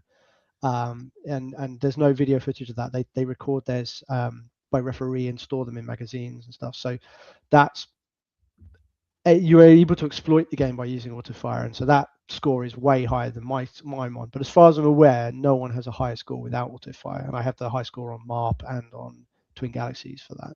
And I prefer video, because I want to see it. Like when you know how the game scores, like there's some in television, it's like you can't even get that score on that game. And there's so many hacks and people that can edit it, and you can Photoshop too. But I mean, like if you have a video and you're watching it and you can see how it's scoring, what they're doing, it's legit. Yeah, and Twin Galaxies has come under fire for various scores which were proved to be fake, and they had they had a lot of people who've been kicked off because it turned out there was kind of like a boys club and stuff, and scores were not being kind of verified correctly. And the first time I took that score, I had to essentially find an old version of the database, because at some point they'd copied the scores from one database to another, and they'd added an extra 0, and the score that was number 1 was essentially impossible, and I couldn't get them to take it down because it was referee verified in some random arcade in the States. And it's only because I found an older version of the database I was going to go, oh no, look, here's the score without that 0. That's what happened. There's an extra 0. Yeah, so I was able to kind of get that score scratched off, but otherwise I don't know how I would have done that. And Yeah. that was just a bit of luck, really. Just to clarify, this question came up. Someone that missed part of it. You are using NT-Basic, correct? Or were you just using it to learn? No, I am using IntelliBasic. Okay. I reckon about 95 to 98%, 97% is written in IntelliBasic. I have assembly where I required the extra speed, or IntelliBasic essentially wasn't being optimal enough. There's a couple of things IntelliBasic can't do, where you can't. There's certain calls you kind of make to do certain things like put a sprite on the screen, and it does a load of work behind the scenes, and that's like a multi-stage process of things it does. And if you want to actually tweak that afterwards, you can't, but you can use assembly to poke memory in order to kind of essentially override things. So I can't remember exactly how I used it. The first time I used assembly was because I was wanted to poke something into memory to change the way that something was happening, and it wasn't possible. And I asked on the forum, and NHS was like, you can't do that, but you could use assembly to kind of do that. So I was able to kind of essentially use assembly to do things that IntelliBasic couldn't do.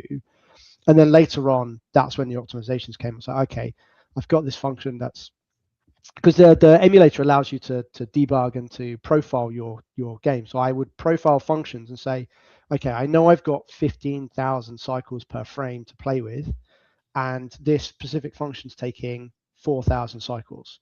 Can I get that down to less so that I have more room to do other things? And then I would go through and I'd look at the code, and I'm like, okay, I think the code is as optimal as I can get it in terms of being written in BASIC. Then I'd load up the assembly for that, and I'm like, okay, well, this is accessing a memory variable that's already in a register, so I don't need to do that. So I can go in and pull things out. And IntelliBasic also, because it doesn't have forward knowledge of what you're trying to do, it will, in terms of if statements and with lots of complicated kind of like do this, if this, do this, if this, do this, it has to kind of evaluate kind of like full loops. But you can essentially early out much quicker with assembly and say, actually, I know that I just want to jump way past. I don't need to do any of the other stuff. And you can make small savings that way. So there's bits where I've done that. And then the other thing I did was all the music and the sound. This is kind of interesting. Like I don't know if we've still got time for all this, but the original game would have used the exec ROM, right? And there's a load of routines I think they have to say, play this waveform or do this specific sound. And I don't have any sound knowledge. I didn't really want to have to recreate the sound using the waveforms and the way that IntelliBasic does it. So I was like, what I'll do is I'll run the original game in JZINTV, and what I'll do is I'll get it to tell me what those registers where the music is played from are each frame. And then I blatted that out into a huge text file. So I have, for every sound effect in the original game, I have a text file which is like, these are the register values that the sound chip is using for every frame. And then essentially I optimized that. I took away any redundancy and said, okay, this is when this register changes from this frame to next. So I have this much smaller data structure. And then I wrote a load of assembly essentially just to pass that and blat that onto the registers every frame. So the game is essentially the sound chip on the Intellivision is just seeing that data come in, doesn't know that it hasn't come through the exec or anything. It just plays the audio exactly the same as it was in the original game. And I haven't had to actually do any new audio in order to get that to where we are. Obviously, going forward, if I want to write new audio, new sound effects, then I have like a slightly kind of trickier path to kind of tread in order to kind of like you're talking about like for version 1.5. Yeah. So every sound effect, I've been able to just kind of essentially rip it from the original game, essentially, and then blat it onto the registers on my game and get an exact copy. But if I want to make a new sound effect, I can't do that unless I want to pull it from another game.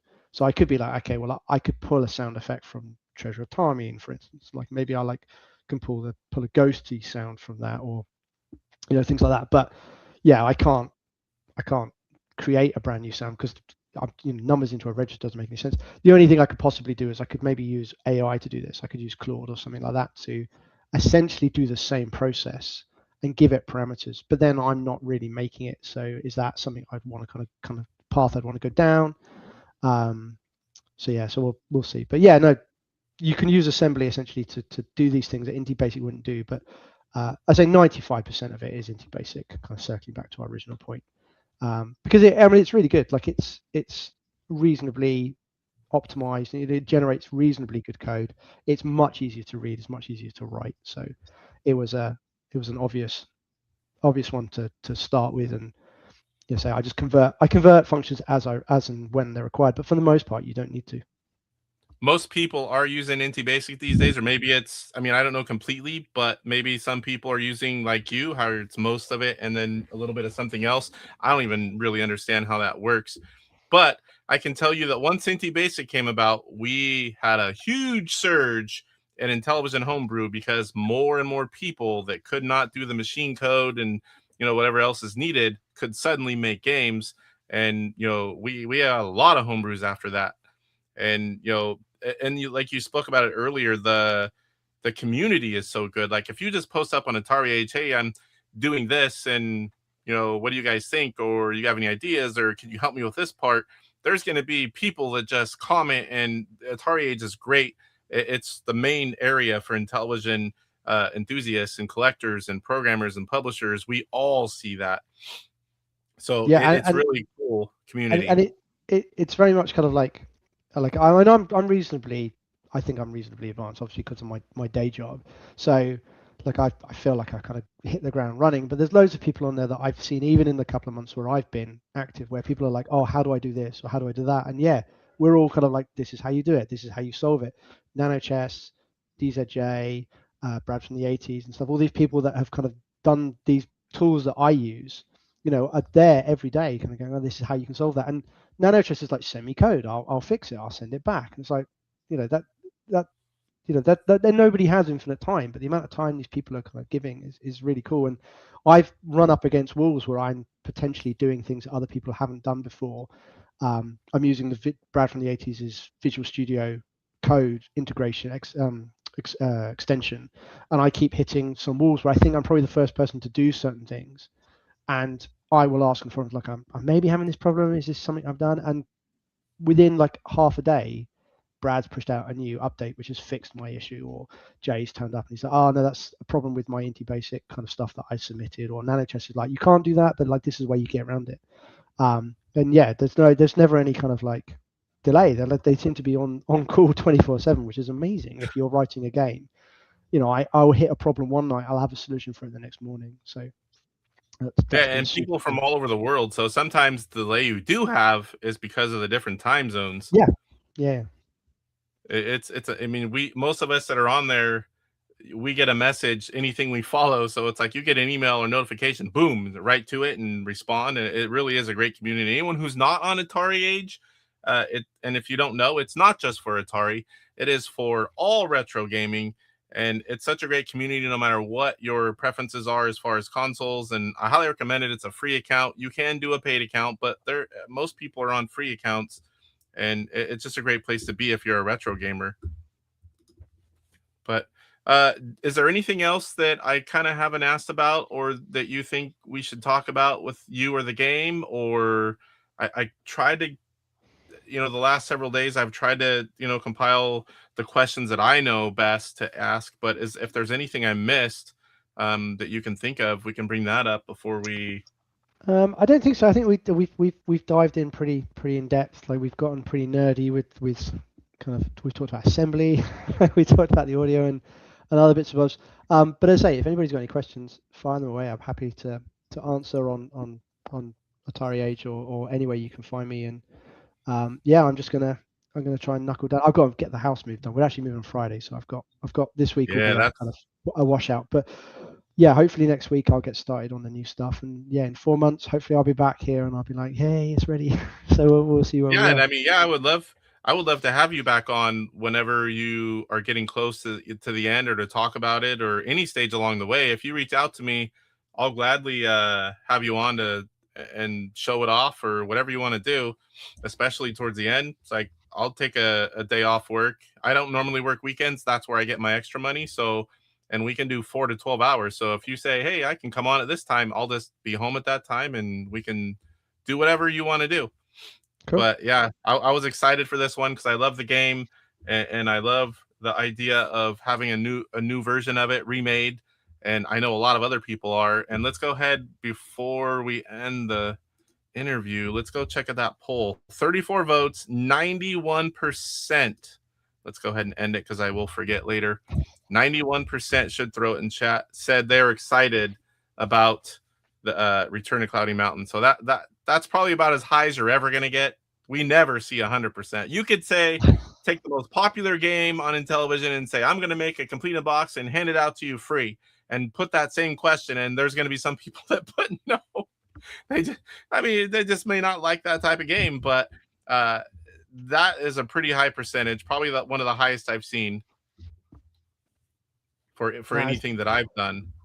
That's heartwarming to know. Like, and like I say, like, especially in this day and age, like, you know, I've worked on games that have been hugely popular, and then the last game I did, Suicide Squad, I'm really proud of it. Like, if you knew the backstory of how much work went into that game, like, it didn't hit when it landed the way we wanted. But man, like, the some of the kind of like modern kind of social media interaction is kind of soul destroying. You know, my wife had to say to me, stop reading social media, like when that game was getting kind of dragged through the mud, and it was a shame because it didn't really deserve the kind of repeat, you know, the dragging it got. So yeah, so like, you know, when you come to this is obviously a smaller community. It's much more kind of like the real enthusiasts. Like, it's nice to have much more positive atmosphere and people kind of go, you know, being really, really keen to get involved and go, oh, you know, I've got some cool ideas. Have you thought about this and that? So it's like, yeah, it's cool to be in that as a kind of ecosphere, as it were. Yeah, I mean, for the most part, we have a really good community. There's almost no negativity, especially on the publisher, programmer, you know, all the people that are involved. Sometimes in the, you know, the Facebook groups and stuff, there's always people that are going to be negative, and you know, you're always going to have that no matter what. But we do have a few comments here I'd like to go over. Dark Underdog says, good luck on the move. Hopefully it's not a long distance. I haven't moved. I moved where I'm at now 4 years ago, and I hope to never do it again. It is, I want to say, about 12 minutes up the road, which is probably about a quarter of a mile. So it's like, oh yeah, that's fairly close. Right over there. Yeah, like, I mean, it's only 12 minutes up the road because it's London traffic. But yeah, it's just literally round the corner. It's close to my kids' schools, and it's bigger. So I'm finally going to get a games room office. So that's the cool part. Oh yeah, that is a cool part. This is a converted attic up here. I have a 400 and something square foot game room, which is perfect. I can fit a lot of stuff in here packed right. But the UK, I plan not next year, but in 28, I'm planning to take the family to the UK, see London. I have a few friends over there, and I want to see castles. I want to see London.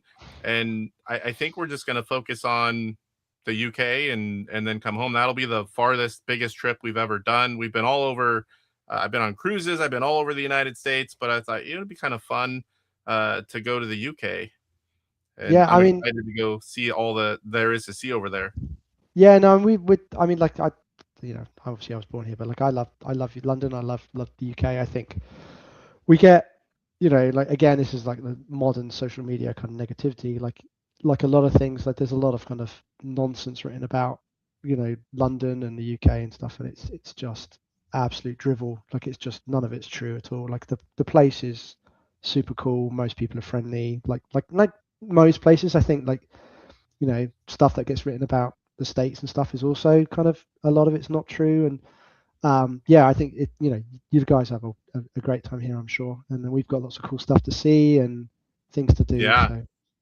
And it's all new. I mean, I've seen pictures of a lot of things, but to actually be there. IR Geek says, thank you, Paul, for your efforts in this interview. Very excited. Thanks, Casey, for the deep dive. DMAT Retro Gamer, thanks, Paul and Casey, for the stream. Sean saying there's a few pluses and minuses using AI code, fixing or cleaning up a function component. It's good to clean it up. Haven't had AI do great code, just little bits and pieces. I should provide, I haven't used any AI for any code. The only AI I've used is for data manipulation because it just saves time, essentially. It's a time saver. But in terms of code, I did, just as an experiment, I threw one of my assembly functions at Claude and asked it to optimize it more than I had done. And it came back.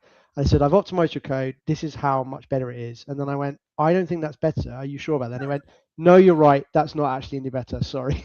So, yeah, that wasn't really any help. But no, I've used it for data manipulation, because you can kind of chuck it a file and say, I need you to optimize, this. I want you to move this around. I need you to put this keyword before stuff and stuff. So it really just saves me, 2 hours of writing a separate C++ executable to essentially manipulate a bit of data. And it's just like, it's not exciting. It's just tedious kind of busy work. So sometimes I'll throw stuff at Claude and go, just reformat this file for me. But no, I haven't used it to write any code. And it takes the fun out of it. Like people have asked me whether I would use AI to write the game or vibe code and stuff. And I'm like, well, I can do that stuff. And that's exciting for me, is the ability to kind of go, how would I do this? How might I make this optimized? Because it's a totally different challenge to my day job. So like, if I used AI, there'd be almost no point. It'd be like, why am I doing this? So.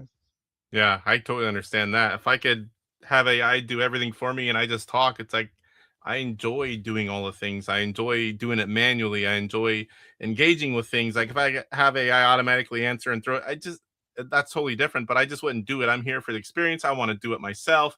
I want to learn, I want to get better at things. And I just wouldn't want somebody to do it for me.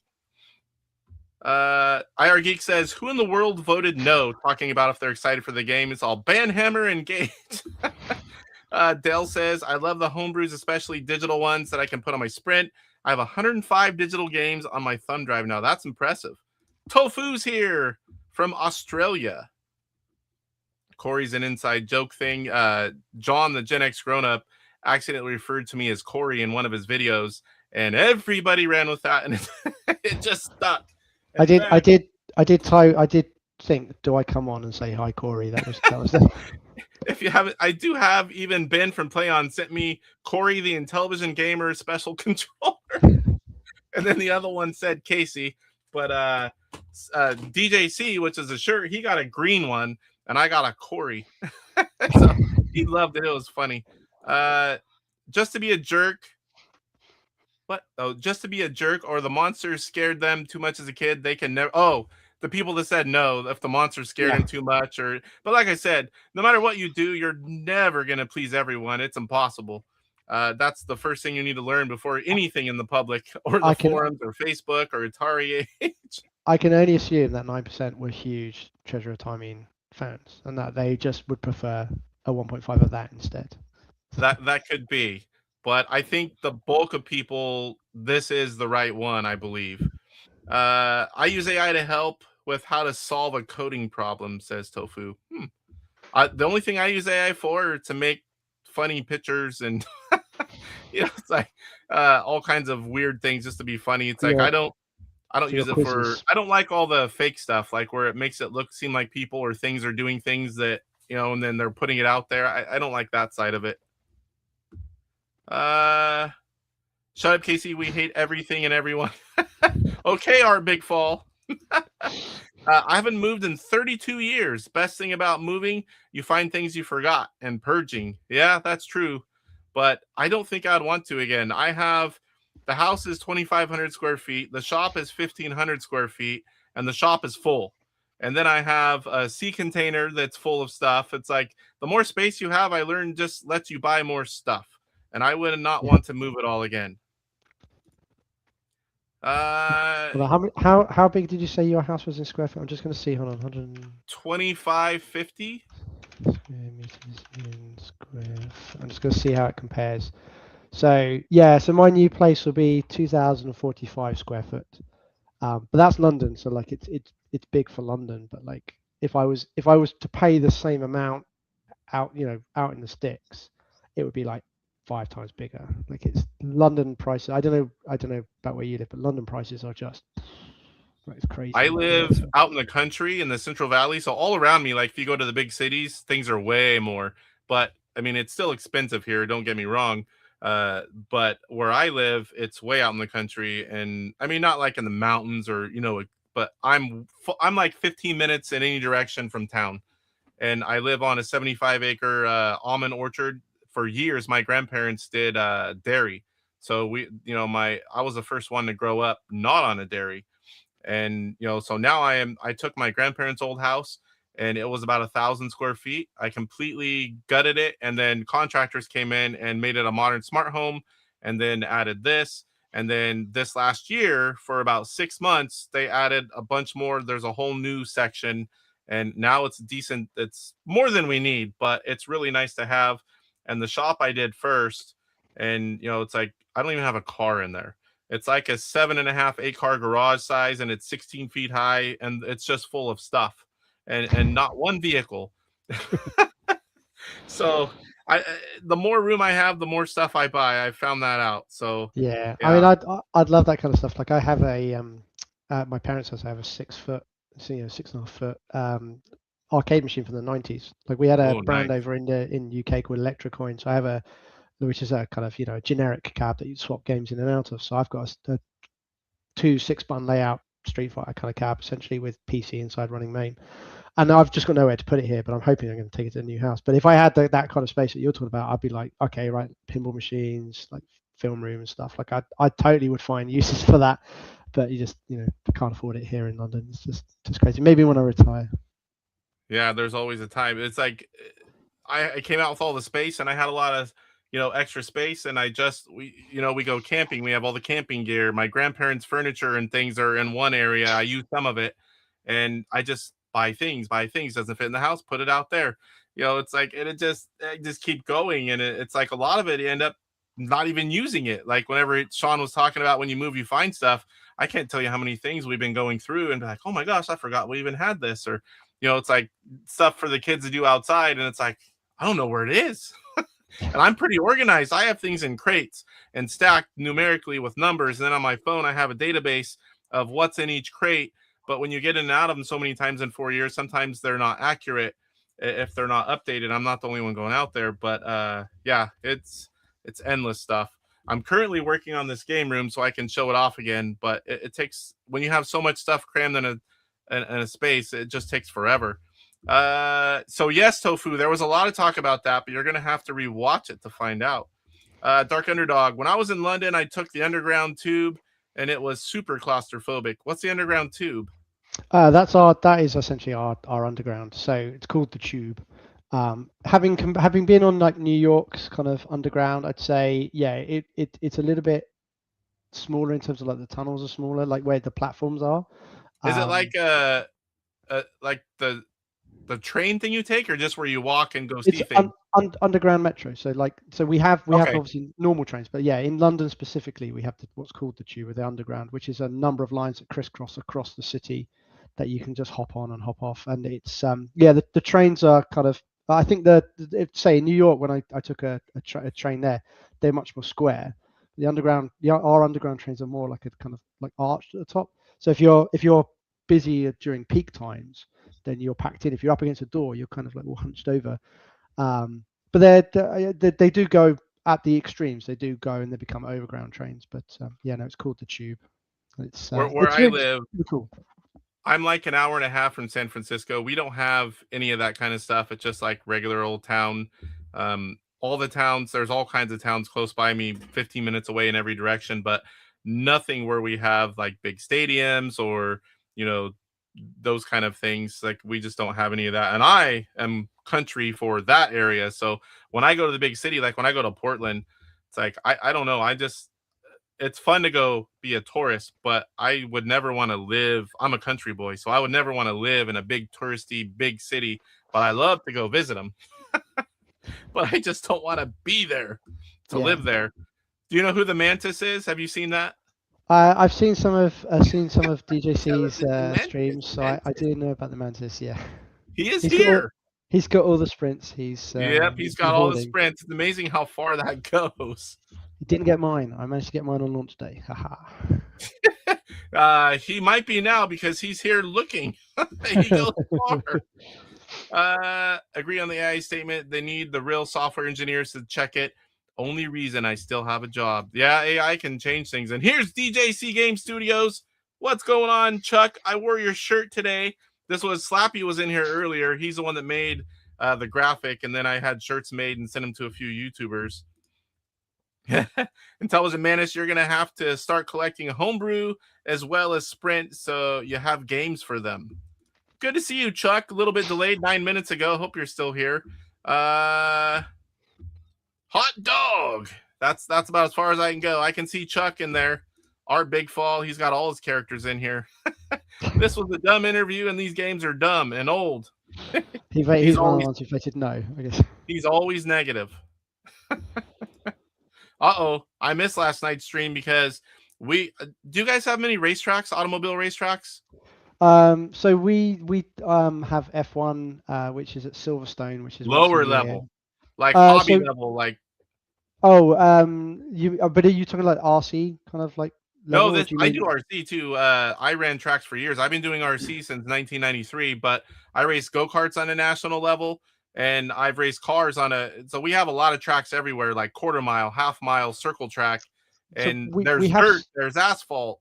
We have some of that. Like one of my childhood friends, he was related to an F1 driver actually, but he did some like little stock car kind of oval racing for a little bit and stuff. So we have that dotted around, but it's not really in my sphere of stuff that I kind of interested in. Like I do like racing. I follow our Formula One. I love it all. A lot of go-kart racers, or a lot of F1 drivers started out with kart racing. Yes. Yeah. Hamilton was famously a kind of big karter when he was younger, and I've done a bit of karting. Kind of, my brother was more into it when I was younger. But I do enjoy a trip to the karting track every now and then. But that's where we were last night. My father, he's getting close to 80, and my son, who's 13, we did a father-son, grandson trip, and we went to a local track and ate the food and hung out. And one of my friends was racing, and it was a fun night. Did something different for a while. I don't get to go watch every so often because for me, racing is something I love, and I've raced many things. And every time I go to a track, I leave going, man, I'm going to buy a car. I'm going to do this one last time before I get too old. And I always have to talk myself out of it. But it is a massive money pit. Like a friend of mine at work races, but he has a Porsche that he races. And like, it's just, he's just always sinking money into try and kind of tweak time and money and stuff. Yeah. Because when you're doing it competitively, you have to spend a lot of time checking everything, fixing things, trying new things. It's endless whenever you're competing, because if you're not doing it, someone else is spending that time and they're going to beat you. Yeah, and my dad had a friend who has a BMW in a semi-professional kind of race series, and like he was telling me how every time they would improve something else then would fail, because like they would improve like the torque, or the acceleration, and the car would go faster, and then the brakes would melt. So like, then you have to replace the brakes, and then like growing pain. So just everything just kind of follows on. So it was just more and more money to keep it kind of competitive. It sounded definitely extortionate. If you want to be a millionaire in racing, you have to start out as a billionaire. Yeah. What do you got here? Sprints. Johnny says, thank you, Casey, for the special live stream. A huge thank you to Paul for Cloudy Mountain, and can't wait for the updated version, especially CIB. And here's Luke, the Intellivision collector. CMart is the game coding master, FYI. Yeah, right. Collecting, maybe. Luke's a really good guy. Brings us a lot of cool stuff. Definitely, and we'll have some news from the Intellivision collector on tomorrow's regular show. Shame on you, Mantis, says Pierre. Dark Underdog, grab those sprints behind Casey. No, I've got a bunch of them again, and I don't need you taking them. I need to get another one, though. I have one for every room but the bathroom. They always joke about it that I have one in the bathroom, too, but I don't have one in any of the bathrooms. I don't need one everywhere. I got one for the motorhome, got one for the shop, but no bathrooms. Yes, some of the new games that are coming from Intellivision Collector. Always something in the works, guys. California is one of the most expensive states, and I live in New York. That's pretty expensive there as well, but it depends on where in California, because we kind of have everything. We have from your, cheaper stuff all the way to you have to be rich and famous to live there. But our gas, holy cow, diesel is like $7 something a gallon. I'm paying $5 something a gallon, and a lot of the other states here are paying like $2.50 to $3. It's like California has a lot of taxes, that's for sure. Consider Intellivision Collector to publish your new game once it gets finished, says Luke. It's definitely one of the best, one of the top. Sean says, I can top that. We used to have an 850 square foot house. Me and the wife added on and put a full upstairs on. Now it's about 2,400 square foot. No contractors. That's because he can do it all. He does all that work. Yeah. I'm good at demo guy, and I can do like, I don't do everything on a car. Like I'm not pulling an engine. I've done a clutch. I can do brakes. I can do some of the computer stuff, but it's like, I don't do everything. And same, I can do little handy stuff around the house, but I'm not going to build one. I'm going to work a lot to pay someone else to do it. Shame on you, Mentis. Bless you, says Intilab. It'll be a good investment, Luke. Paul is programming wizard and a pro video game player. Yes, he annihilated everyone on Astro Smash, nearly doubling what was first place. And I think although to be fair, that game does have multipliers. So like, if you can get ahead of the curve, like your score does tend to kind of fly away, right? So. Yep, you get ahead and just keeps growing. Mine was 36,000. I was late one night, and I'm like, before the first week, and I'm like, I'm just gonna play it and see kind of where I get so I can gauge it. You're the only one that's beat my score so far, but you annihilated it. Paul says, I'm from Banbury, UK. I don't think I knew that, Paul. I don't even know where Banbury is, and I live here, so I have to look this up. Oh, there's a lot of places I couldn't even begin to tell you everything here.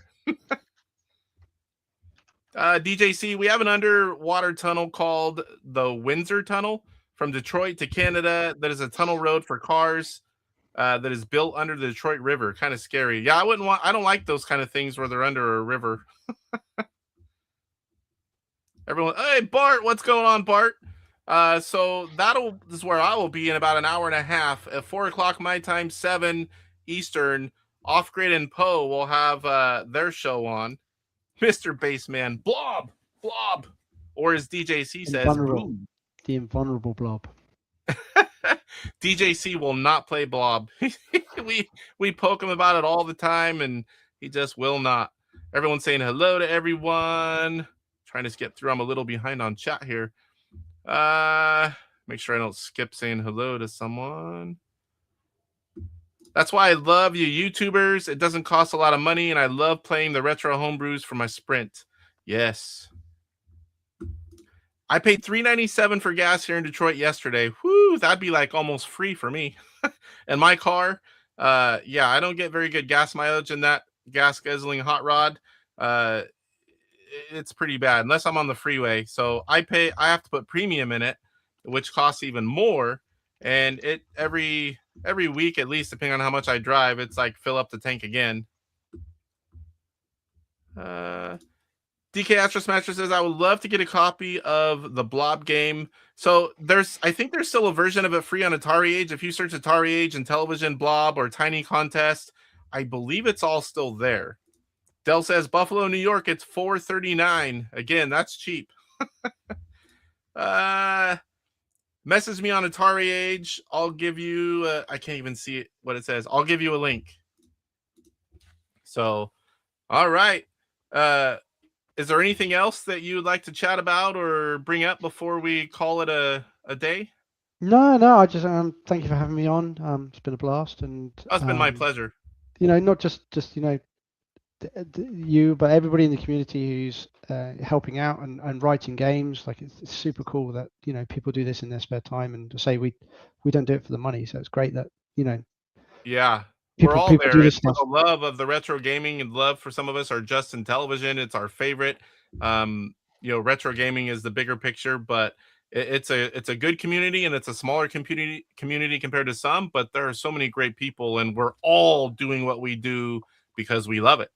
Yeah, exactly. So, he says Banbury is 60 miles northwest of London. Yeah, kind of near Oxfordshire. I kind of looked it up. So yeah, my wife went to about 100 kilometers. Yeah. So, all right, Paul. Well, I thank you so much for giving me some of your evening. I know a lot of people in chat had a good number of people sticking around, and this is not a regular time slot for me. So I think it's only going to grow as people, find out about the stream and what was on it. And I know people are excited about the game, and it definitely was kind of like a deep dive into you, learning a lot about you, learning about the game and your plans. It was very informative, and some of the technological stuff that you could talk about, while I kind of begin to understand bits and pieces, but there are some guys that really will understand what you're talking about. I'm just not one of them. But even the bulk of us that don't understand it, we love hearing people talk about it and things you can do, and how this turns into that game. And it's like, it is fun to hear someone speak about it, but would never be able to do it myself. So I thank you for coming on. And like I said, open invitation if you want to come back on and play games, if you want to do a high score challenge, if you want to come back on and talk about someone else's game or your own game, just send me a message and we'll definitely work it in. I plan out shows, but I'm always glad to have people on, whatever it may be. Definitely mental note that don't challenge you to Astro Smash, but other than that,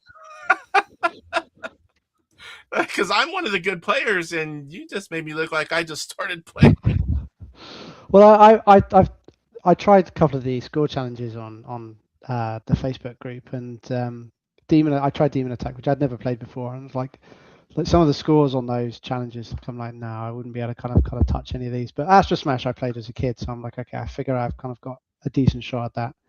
But yeah, no, like there are obviously some very good players in the community as well, given. Yeah, like the bulk of us are here, and you're like up here now, so that's going to be a tough one to beat. Pretty much perfect game, I would say at this point.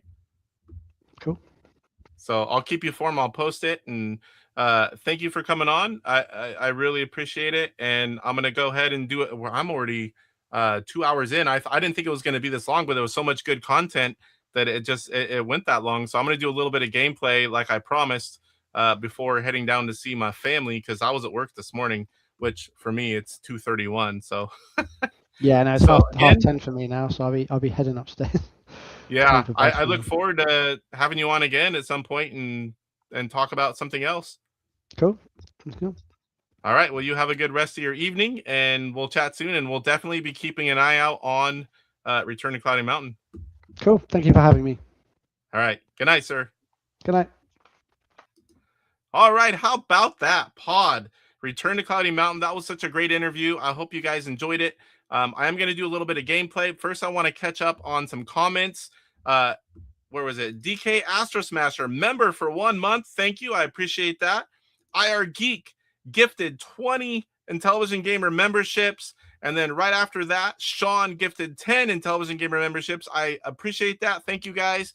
I saw a lot of comments in the chat. People were getting them. And letting you guys know they appreciated it. Let me go ahead and catch up on the chat here right now. So what he does is he'll play the game and then builds it based on what it's doing and just keeps going until he gets it right. Has a lot of knowledge on the game and then just kept trying. Let me turn on the fan, guys. It's getting warm here. Sunny California. It's 81 up here, which is way hotter than I like to be. IR Geek. I think it was, yeah, we're here. Thank you, Paul and Casey. I love this live experience and super excited for a new Cloudy. Yeah, me too. I was so excited whenever he agreed to come on. Because sometimes like Paul, it's like I was never chatting with him before. I was just like, hey, do you want to come on and talk about your game? And now I feel like I know him. So it's cool to have people on and to talk about these kind of things and let people get put a face with the name, and also to get a lot of information about an upcoming game that we're all hopefully going to be playing sometime this year. I grew up playing Intellivision. My dad's favorite game was Sea Battle. I love Sea Battle. I'd like to see a one-player version of that. I mean, obviously it'd still be two-player, but to have an AI, that's a fun game.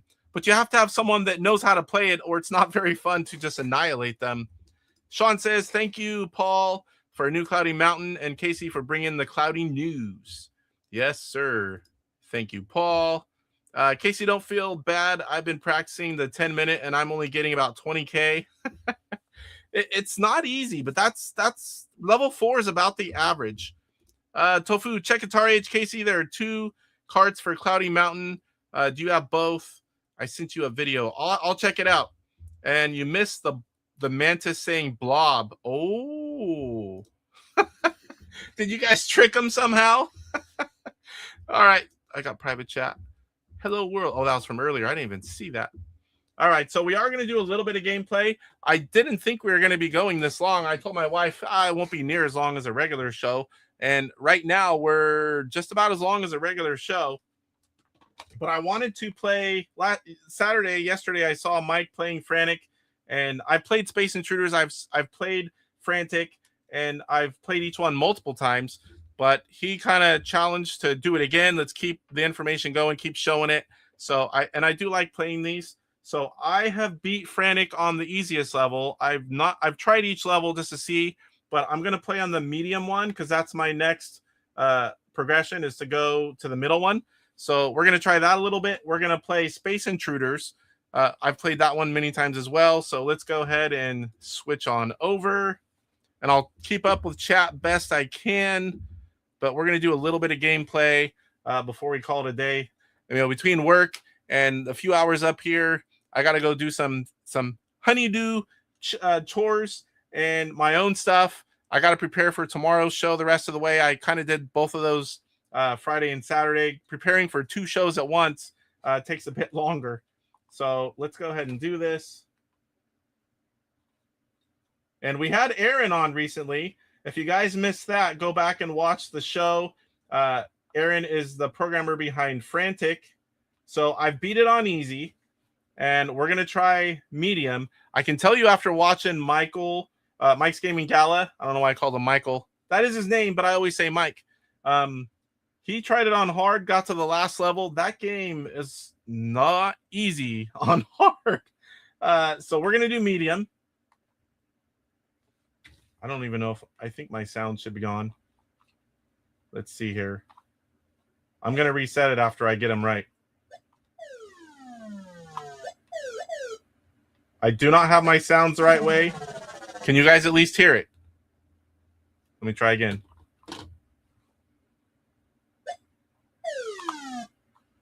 Can you hear the game sounds? INTV Prime, what's going on? Yeah, this is not my normal time. This is a special interview because I had a guy on that lives in the UK, and he's 8 hours ahead of me. So 1 in the morning doesn't work for a start time on my Monday show. But yeah, very, very great interview. And also, a plug, same way, INTV Prime. If you guys don't know about INTV Prime, there's so much information there. You definitely need to search it up and go check it out. There's so much good stuff there. And also in December, make sure you're doing Intellivision Day, which is hosted by INTV Prime. It's a fun way. You don't have to be a YouTuber. You just sign up and say, I'm going to play to celebrate Intellivision's birthday, and that is it. All right, so let me reset it. I'll turn it up just a little bit. I am almost max. This game's on the low side compared to some of them. All right, so here we go, Mike. It's not hard, but I probably won't beat this one either. So what I'm doing, I think I can hold less. What is it, 13 or... I think it was about 13. They're coming at me faster than in easy. They're going to empty into the computer a little bit slower. You can hear it. It just takes a little longer. Whenever you're on easy, it's like da, da, da, da, da, da, da. And then on hard, it's like da, da, da. And everyone's coming at you quicker. So you have to pretty much empty them out every time you pass a computer, because by the time you get a few going, and I already had to use one. My gosh.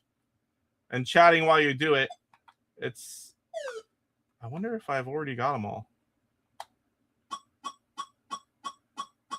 I did. So here is the terminal level complete live stream. Already had to use a fuzz bomb. Mike's going to laugh at me, I know.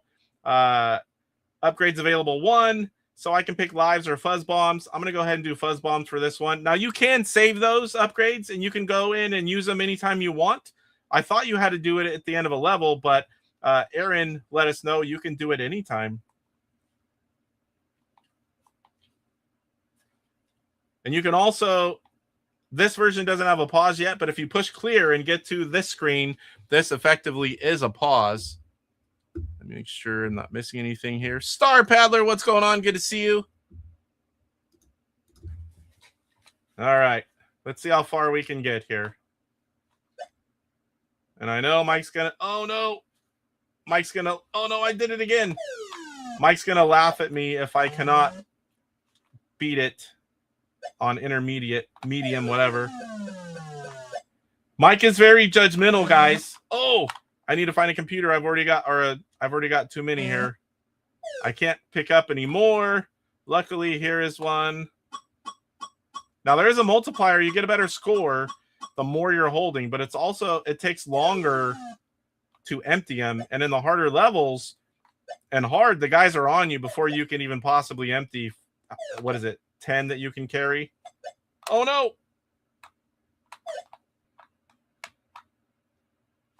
Oh, boy.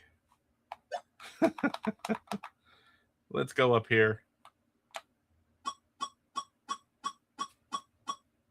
So I push clear. I've deposited 20 of 30. I have 10 remaining. I have 4 enemies on the screen, 5 fuzz bombs, and 0 upgrades in my bank. Thought I saw a comment come on, but I didn't see anything there. So a hard part is they fall slower than we do.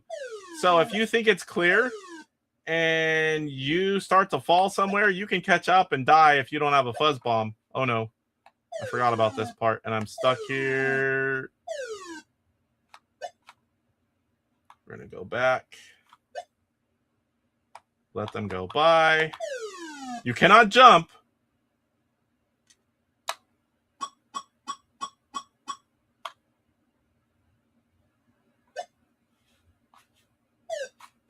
Oh, let's see if I can get across here.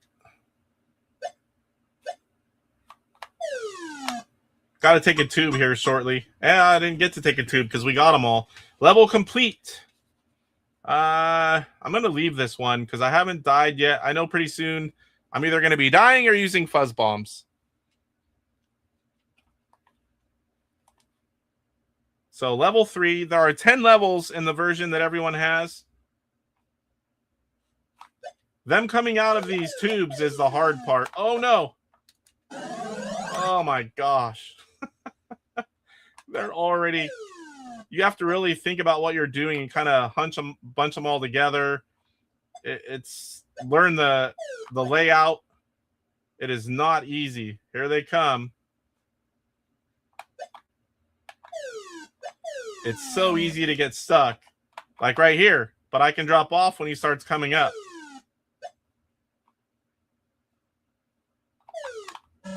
Oh, and I need to empty.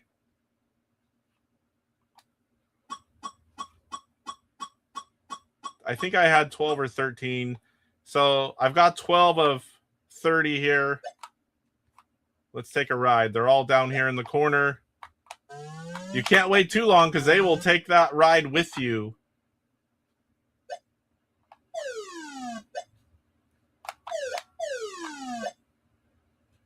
And I'm not used to only being able to hold 12 or 13 or whatever it is.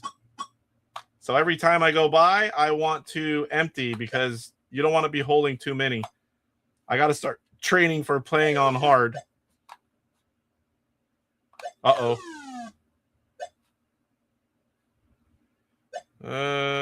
Okay. I can get him and fall. Bring them all down here. I don't want to let them get too close, though, because if you waste any time, they'll come up right after you. They fall at a different speed, but they go through the tunnels the same speed. And there they are. Oh, and there he is. Let's see where we're at. Holding 1. Oh, that's it. Oop. I just need to get to a terminal. And it's right there.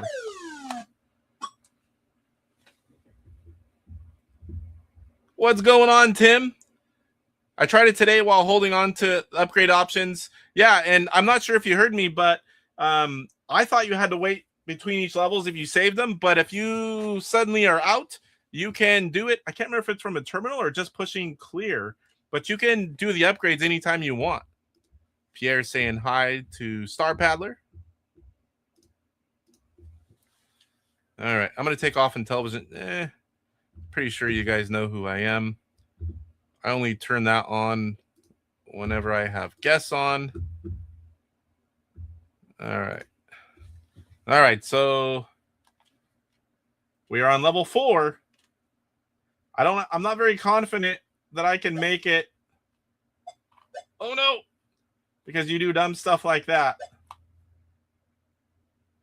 It gets easier and easier to get yourself trapped.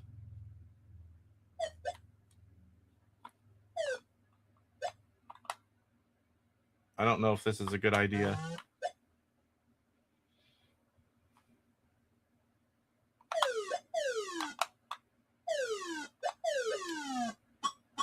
Oh, and here he comes. And I think there's going to be more coming from up here.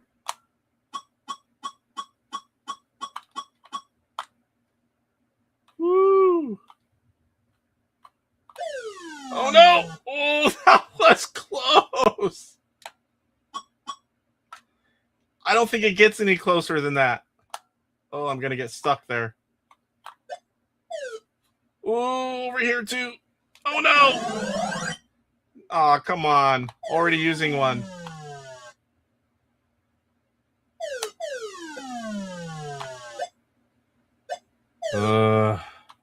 I can't even imagine making it past level 10 yet. It's a lot harder playing when you're chatting and talking to people. And here we go again. I was able to get out of there.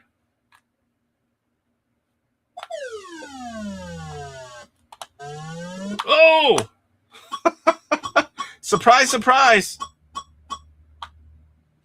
But yes, definitely this game is a great challenge. Higher difficulty settings. Let me get it. Oh, good. And I need to get up here to empty.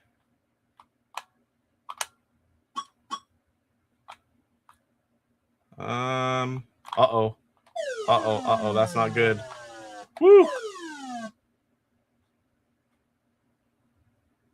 Don't be stuck here. Oh, I wasn't expecting you.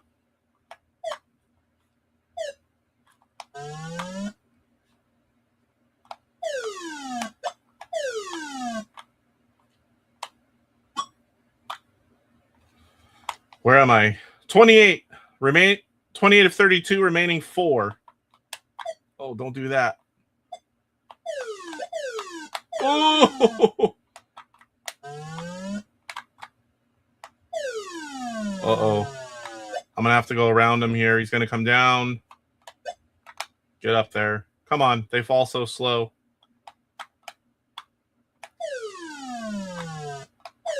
Woo! I got to find those other ones. One more. Where are you?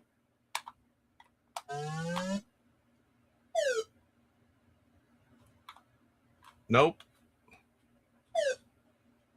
There it is. Oh. I can't remember. Oh, good. Oh, no. Woo!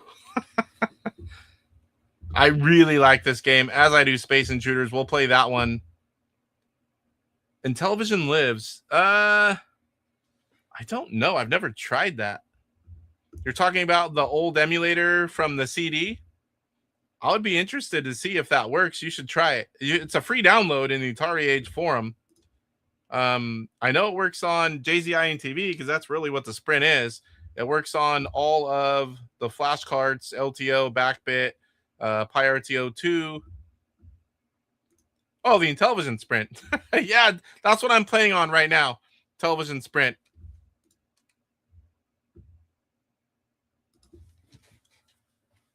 And we are on medium difficulty.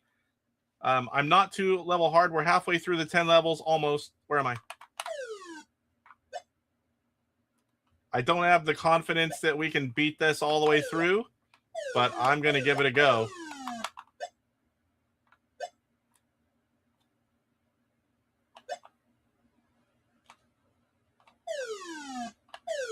Oh, there he goes, but he's going to fall slower than me.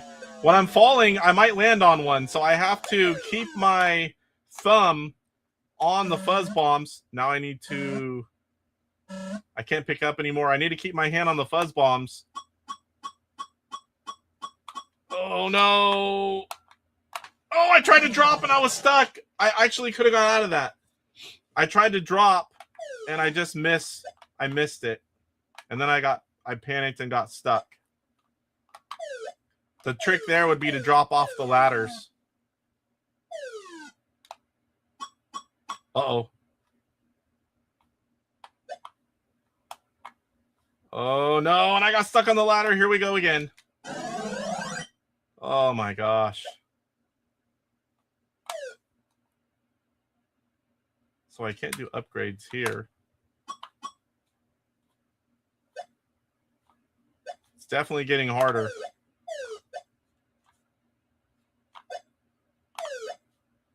Where is another one? There's a computer terminal. Come on.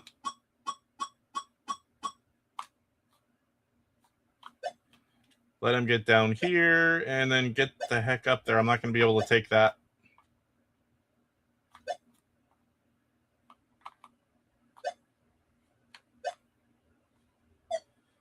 Oh boy. I'm going to run out of what I can carry here in a second. There's a terminal. I thought he said, maybe he meant in the new version we can do it at any time. I thought he said we could. Uh-oh. And I'm stuck again. Darn it. I'm not doing well. I am not going to be able to do this. Oh, come on! And I wasted a fuzz bomb. And that's my last one. I have 9 more. I thought maybe he must mean that you will be able to, because I thought he said we could, and I cannot do my upgrade. I saved one, I think. And when you die, you lose everything that you grabbed. So I have to collect them again. And with no fuzz bombs left, this is going to be fun.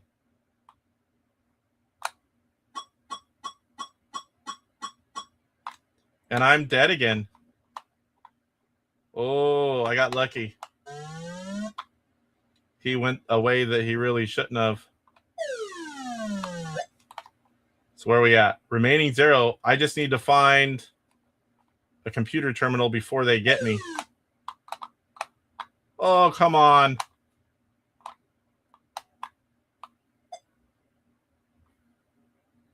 Oh, boy.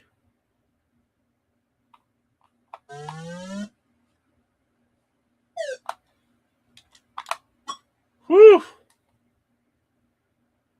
Upgrades 4. So now I need fuzz bombs, and more fuzz bombs. I'm going to add a life here too. So now I've got 9 fuzz bombs, 2 lives. If I can somehow get through there without dying, I can get another life. Jim Raynor makes me think of StarCraft. I just downloaded all versions of StarCraft on my new gaming PC and my son's.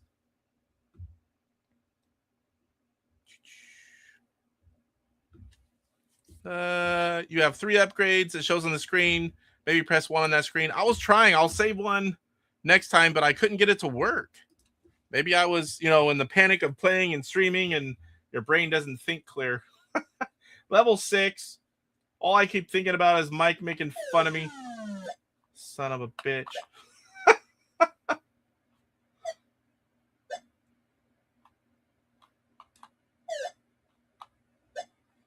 But yeah, this game is a lot more fun. Easy is a cakewalk. This is not easy, but it's not extremely difficult. You just need to play and focus. Uh-oh. Uh-oh. Oh, good.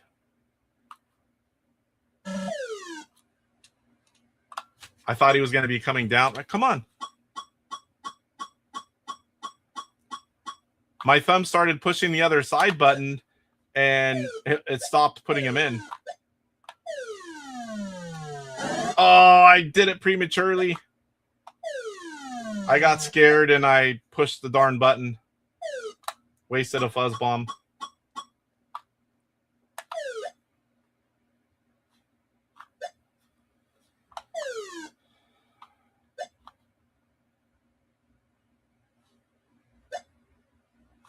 Woo, here he comes. That was kind of a dumb move right there. Definitely learning the maps is going to help. And I shouldn't have did that, but I did. I'm going to run out of what I can carry here pretty soon. I'm holding 9. I think I can. Is it 12 or 13? See if we can get back up here and empty these.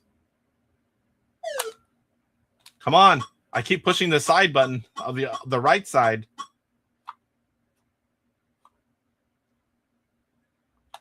Oh boy. Falling makes me nervous.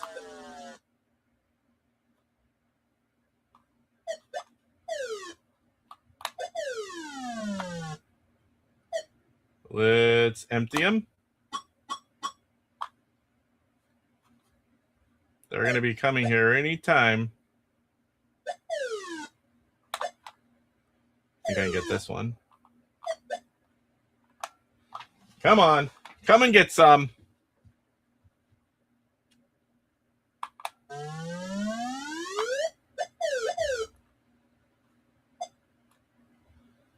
Oh, here we go. This is a good place to get trapped.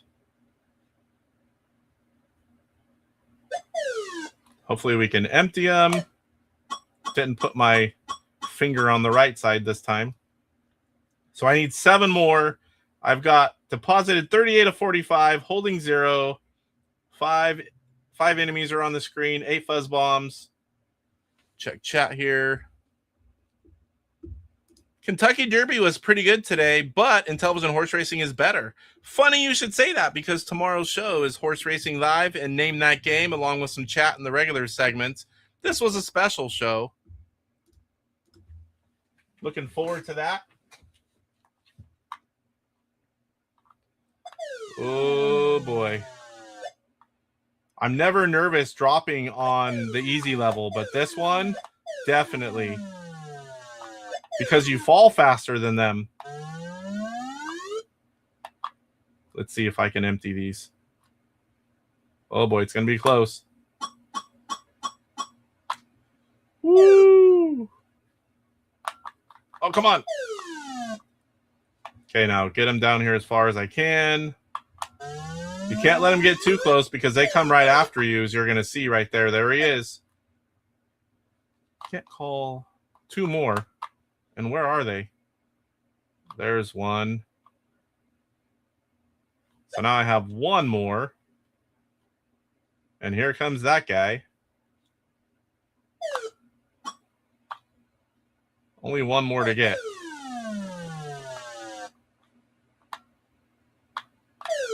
That's what I was trying to do earlier.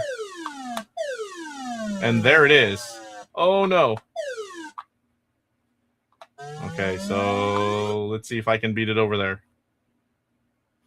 Probably not. Oh!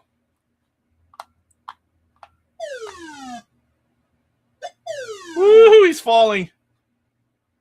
I think this game is way more fun when you're playing at a difficulty level that really challenges you and makes you think. All right, so I'm definitely going to use a life just in case. And then I'll load up on fuzz bombs. As long as you have enough fuzz bombs, you shouldn't die. Call me in for horse racing tomorrow, Casey. I'll be there. Looking forward to it. Sweet. Be there at the beginning and tell me at the beginning of the show, because no offense, but I might forget. Sometimes people message me. I was like, I'll do my best. But how could you forget DK Astro Smasher? INTV Prime, I wonder if there is a technical reason I am forgetting why the screens with all the text aren't done in color stack mode to allow lowercase and expanded custom characters. I don't know. I am not a technical guy. I mean, I can do some cool technical things, but not like the programming kind. I mentally have you down, but like I said, be there at the start. And once you tell me, I'll have the paper to write it down. I don't even have tomorrow's papers printed out yet. All right, let's see what we can do here. Level 7. Hard is no joke, guys. Where am I? Oh. This is no joke. Oh, this is that one where they're everywhere. 40 of them.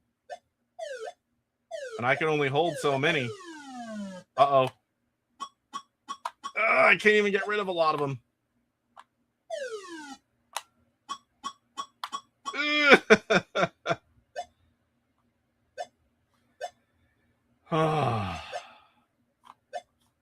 Oh, no.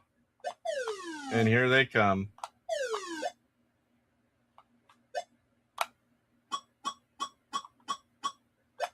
Oh, thankfully he couldn't.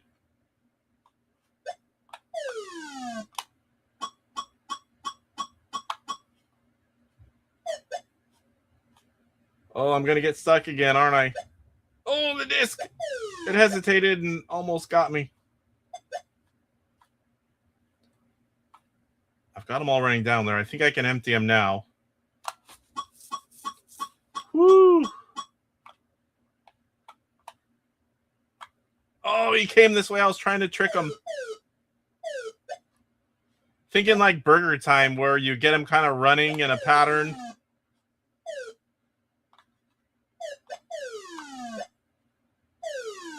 Uh-oh. Go this way, go this way. Ugh.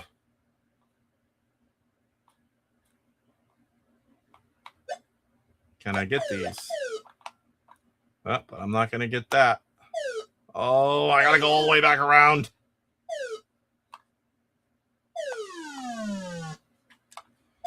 I am just not going to do it.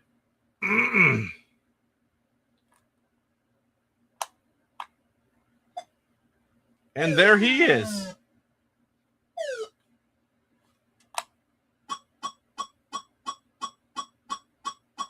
Woo!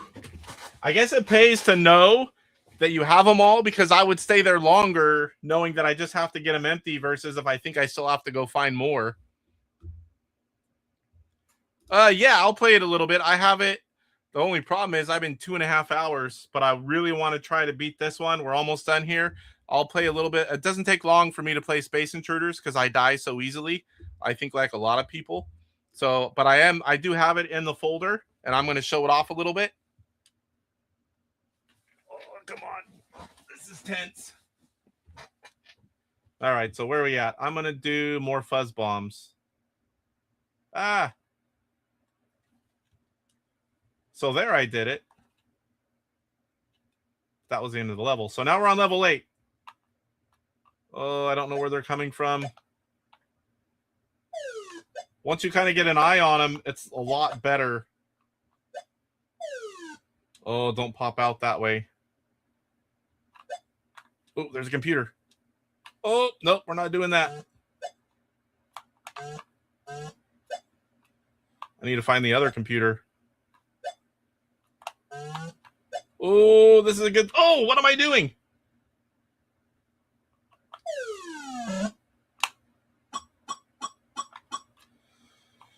Oh.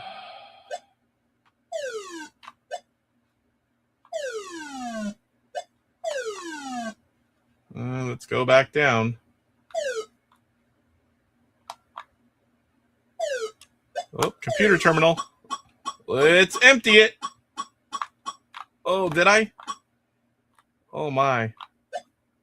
Oh, that's close.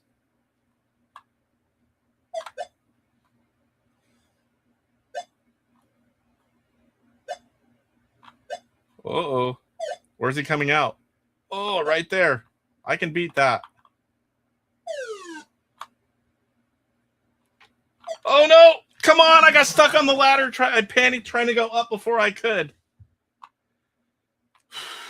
Now I have to get all those again that weren't. 16 of 50. My gosh, I have to do 50 of them. And I lost all those that I had. The score multiplier, while maybe not even in this one, it will be the final game. The more you hold, the better your score. I thought he said that wasn't quite working yet in this one. My gosh, are there a lot of these? A lot of packets in this level, 50 of them to get. And it is so easy to get trapped.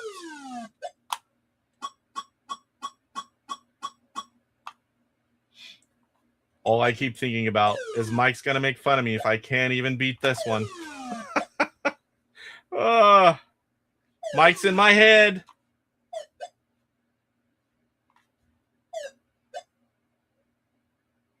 Uh-oh.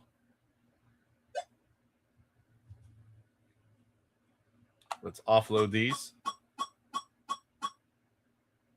Uh-oh. Get away from there.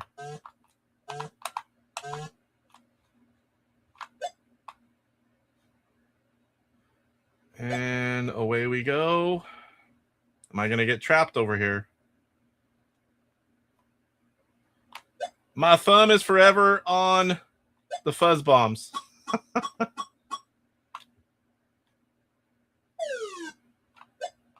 many do I have left? Remaining 9. And I think I can hold that many, so I just need to find them.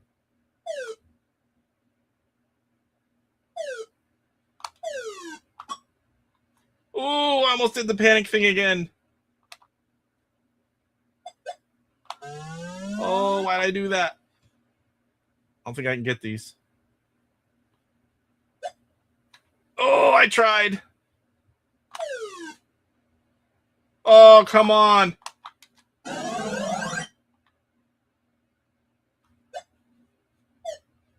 Another that was a fuzz bomb wasted.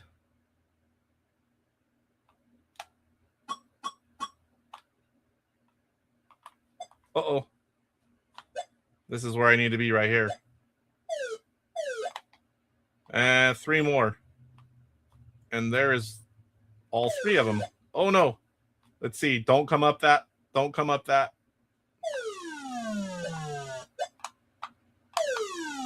Oh. Now I can't remember where the computer is. There's one. That's it. We made another level. Woo. Am I excited to play this on hard once we beat this one? Not today, but... All right.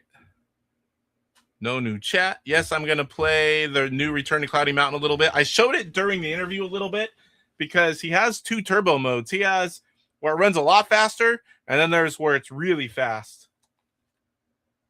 And you push enter on the title screen to enter the different modes. Uh-oh. Uh-oh.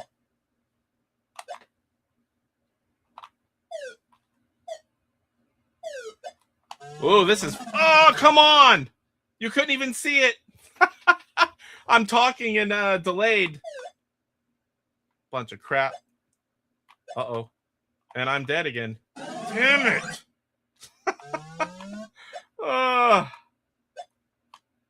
I think I have a little bit of time here. And I wasted a fuzz bomb. Uh-oh. This is nuts. It's way faster. Oh, I didn't mean to do that.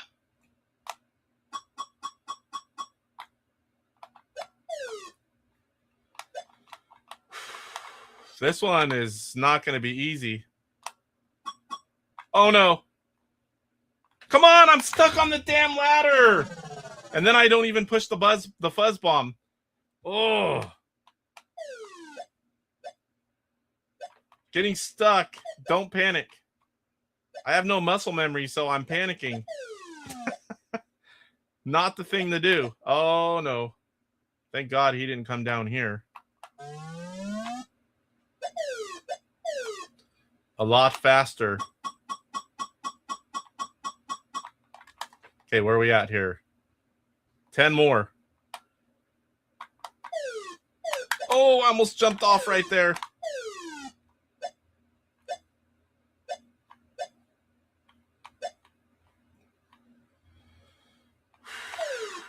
Why are they all up here? Two more.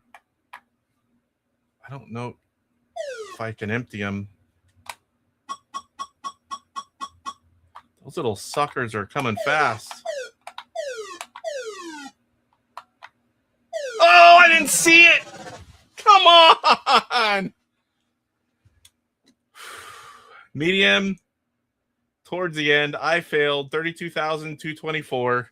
Nobody tell Mike. Press enter at the terminal. You can update mid-level. Okay, yeah, I think I did that one time, but I tried to do it another time and I couldn't do it. But yeah, I was in the terminal. I couldn't. I don't know what the heck I was thinking. Good to see you, Aaron. For anyone that doesn't know, Aaron is the programmer of Frantic. I could not beat it on medium. I'm close. I just played it, and I did stupid things like panicking, getting stuck on a ladder, things that I shouldn't be doing, but with no muscle memory, and then playing on stream. So now we're going to play a few games of Space Intruders, Paisley Boxers, and then we're going to go and play a little bit of Return to Cloudy Mountain. So this is 217. I do not have the... Oh, this one's a little louder. I do not have the one from yesterday yet.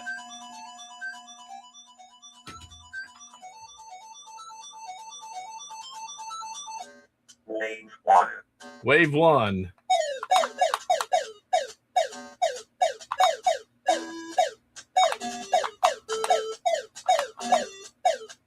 Oh, I missed it. Oh, it's so easy to die in this.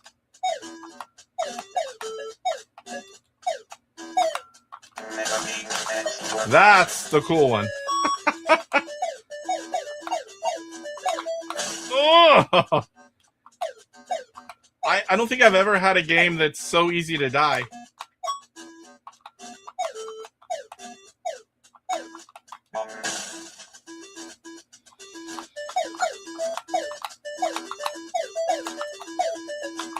Wave 2. I'm already almost dead, and I'm on wave 2. That's why I said we'll be able to play a few games of this. Oh!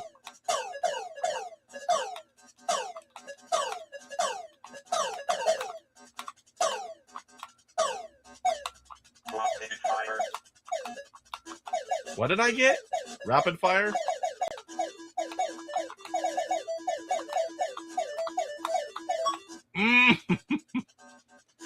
Game over. 3,300. Right now there's 10 levels, so you can beat 10 levels and then you have an end game score. End game, Aaron said 50 levels. So that's not going to be easy on hard, I'll tell you that much. But I think once you get good at it, you get in a rhythm and you balance your lives and your fuzz bombs, I think it's doable.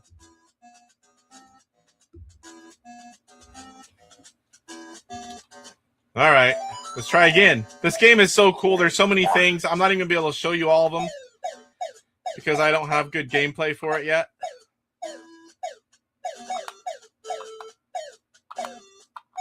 Oh, I missed it.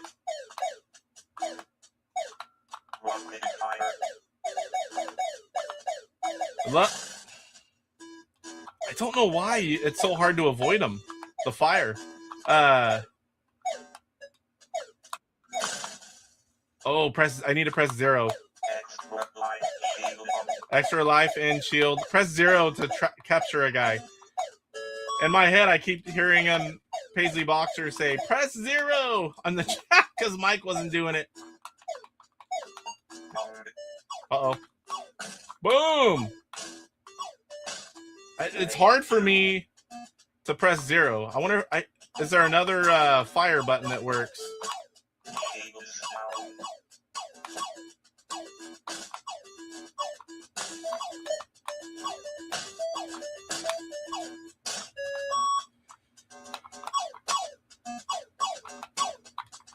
Oh, right into it. I see the firepower, and I just right into it. Rapid fire. Wave 3. Whew. Rapid fire.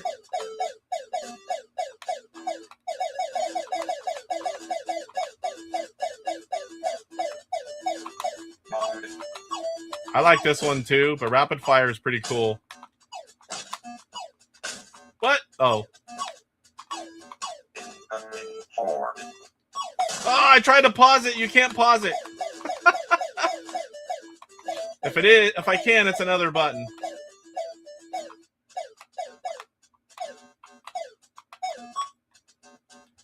I was off worrying about getting the upgrade and didn't even see the guy coming at me. I'm on the version before yesterday's. 3 or 4 back. I'll check after this one. I thought I had the newest one besides yesterday's, but I guess not. Yeah, Mike will call me soon. He has to watch first. Nobody tag him. He may not see this being it's an abnormal day for me. 59.35, top chain 19. This game is so fun, but again, it's not easy for me. I think the firepower should be a little slower where you could at least somewhat avoid it. They move so fast. It's like I don't have that finesse control. I saw Mike dying a lot on this too, so I know it's not just me. Like that, I mean, Jesus.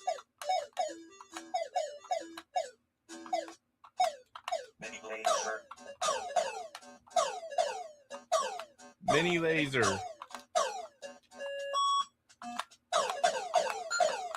Come on. You see it come out, you just cannot move. Wave 2.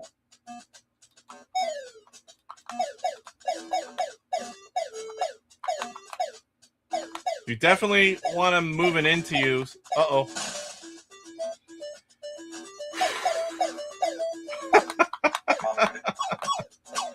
Oh, this is stressful. Not as stressful as knowing that Mike's going to make fun of me, my frantic gameplay.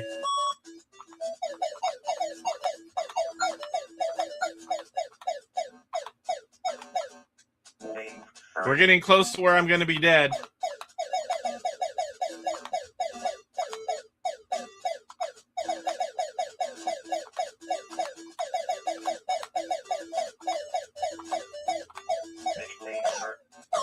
I don't know what this one's good for. Incoming 4. Whore? They talking about Michelle? What's this one? Oh, yeah! Don't die going across! Definitely my high score here. Ugh!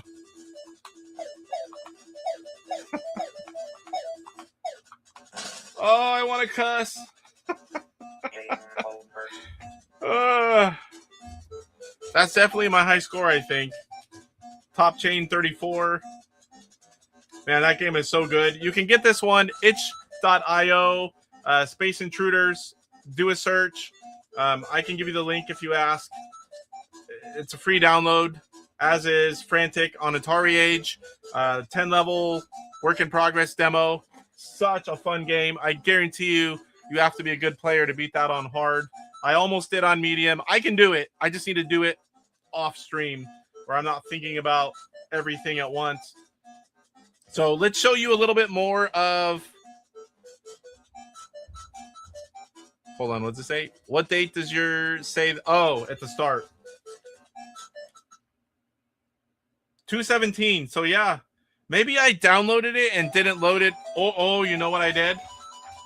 So I have a lot of different builds, and I probably have the new one on one of the other builds. I label them all. I have about 15. So Mike, who put out the regular games build, I have his 3 and 4. I have living room, family room. Every room has one. And I keep a build for each one to back up on the PC. I bet you I either have it on one of the other builds, or I downloaded it, put it in the folder, and didn't move it over. Wave So the next time I do it, I will get the new version. I'll get the new version right after the stream. The next time I play it, I will have the newest one. So this is Return to Cloudy Mountain. A lot of what you're going to see is 1.0 game, but all redone. He has done this from scratch. If you missed it earlier. Oh, I don't want to play on... I don't know the difficulty settings, but I don't want to play on disc. I'll be dead in no time.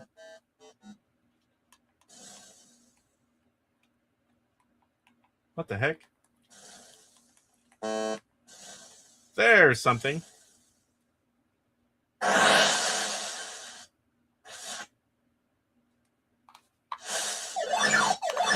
So there's the exit.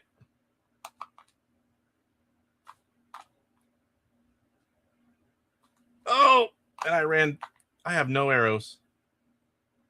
I ran through them and then ran back. And I don't even know. I forgot what the colors do. The red. I need arrows. I don't even know if it's better for me to just leave or if there's going to be arrows here. I might die on the first one.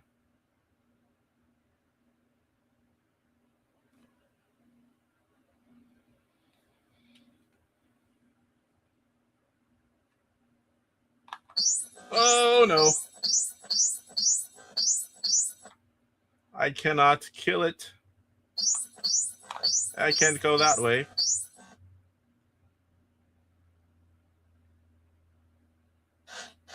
Arrows or get out. Let's just get out. So now it's gold. I can't go back in. And I'm in a red one again. So I'm probably going to be dead here. I have no arrows. I'll show you guys at 2 different speeds as well. And I'm dead. All right, so if you press enter on the title screen, oops, sorry guys. If you push enter on the title screen, you'll see turbo and super turbo. We'll show you one then the other. Mike will bully you also for your score at Space Intruders. You are doomed, my friend. It's okay, because I know how to get to Mike too. Yeah, at the title screen only though, right? Yeah, at the start.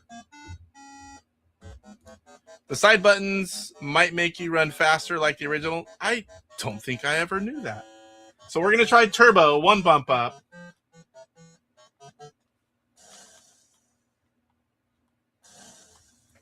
Is gray arrows? Oh, yeah. So the side buttons, yeah, that's so weird. I never friggin' knew that. Oh, no.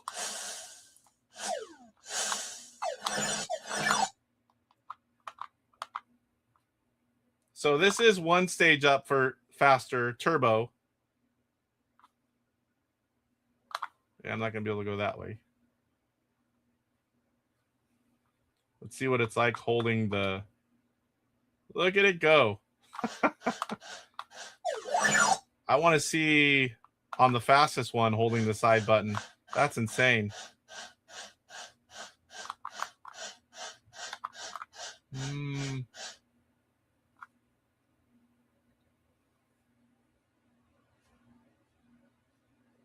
Really smooth.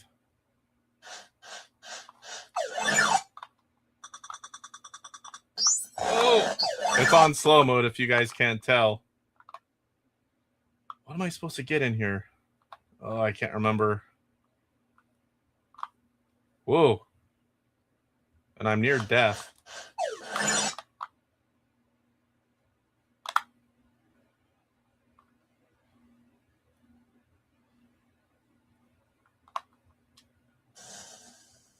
I can't even do anything that way because of the river.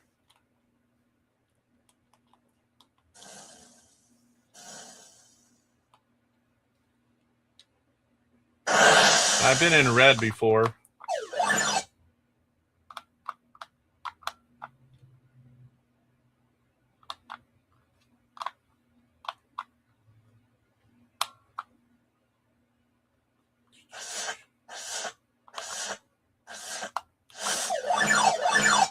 Yeah, that's real slow.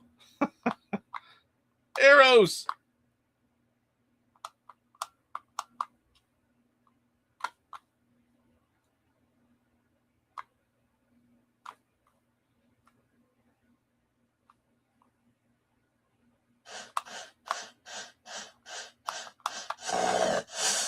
And that's what I need right there. Now, where was it?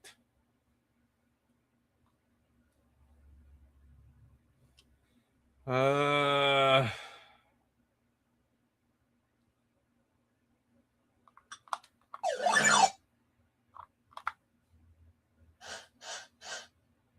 not going to do anything there. Oh, nope.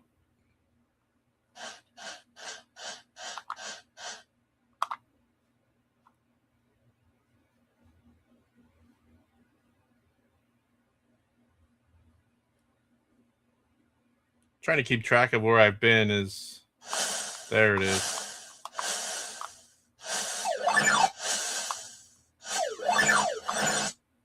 And we got it. Oop, I think so.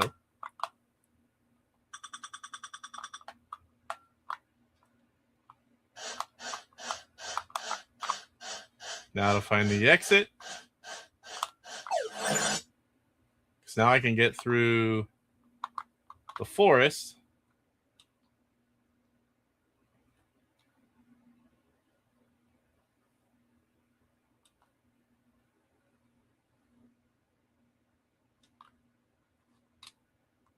Man, that's fast when you push the arrows.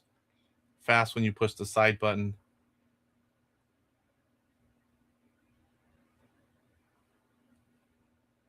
I think it's that way. There it is.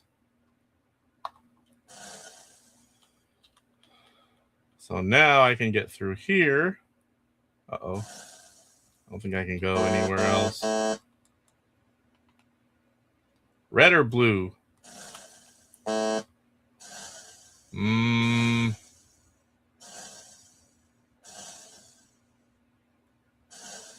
think I can. Can you can't go back in them, but can you go through them? Yes. But I can't go through the water. Too many beeping.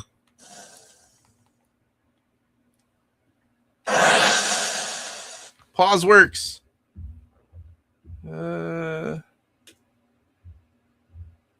Yep. Red is the axe, blue is the boat. Okay, makes sense. Blue, water. It's been a while since I've played it. Most of my focus is on all the new stuff in Homebrews. Sometimes there's not enough time to play originals. I need run and gun. I need run and gun because I'm going to switch it. I have, oh, come on. There's the boat. I have the hack set up for run and gun. I just need to apply it to this one. Good old keyboard hack. So there is the boat. Hey, come up here. Oh, not myself. I have alarms on my phone going off. I'm never live at the time they go off. Give me the exit. I'm almost dead. Arrows.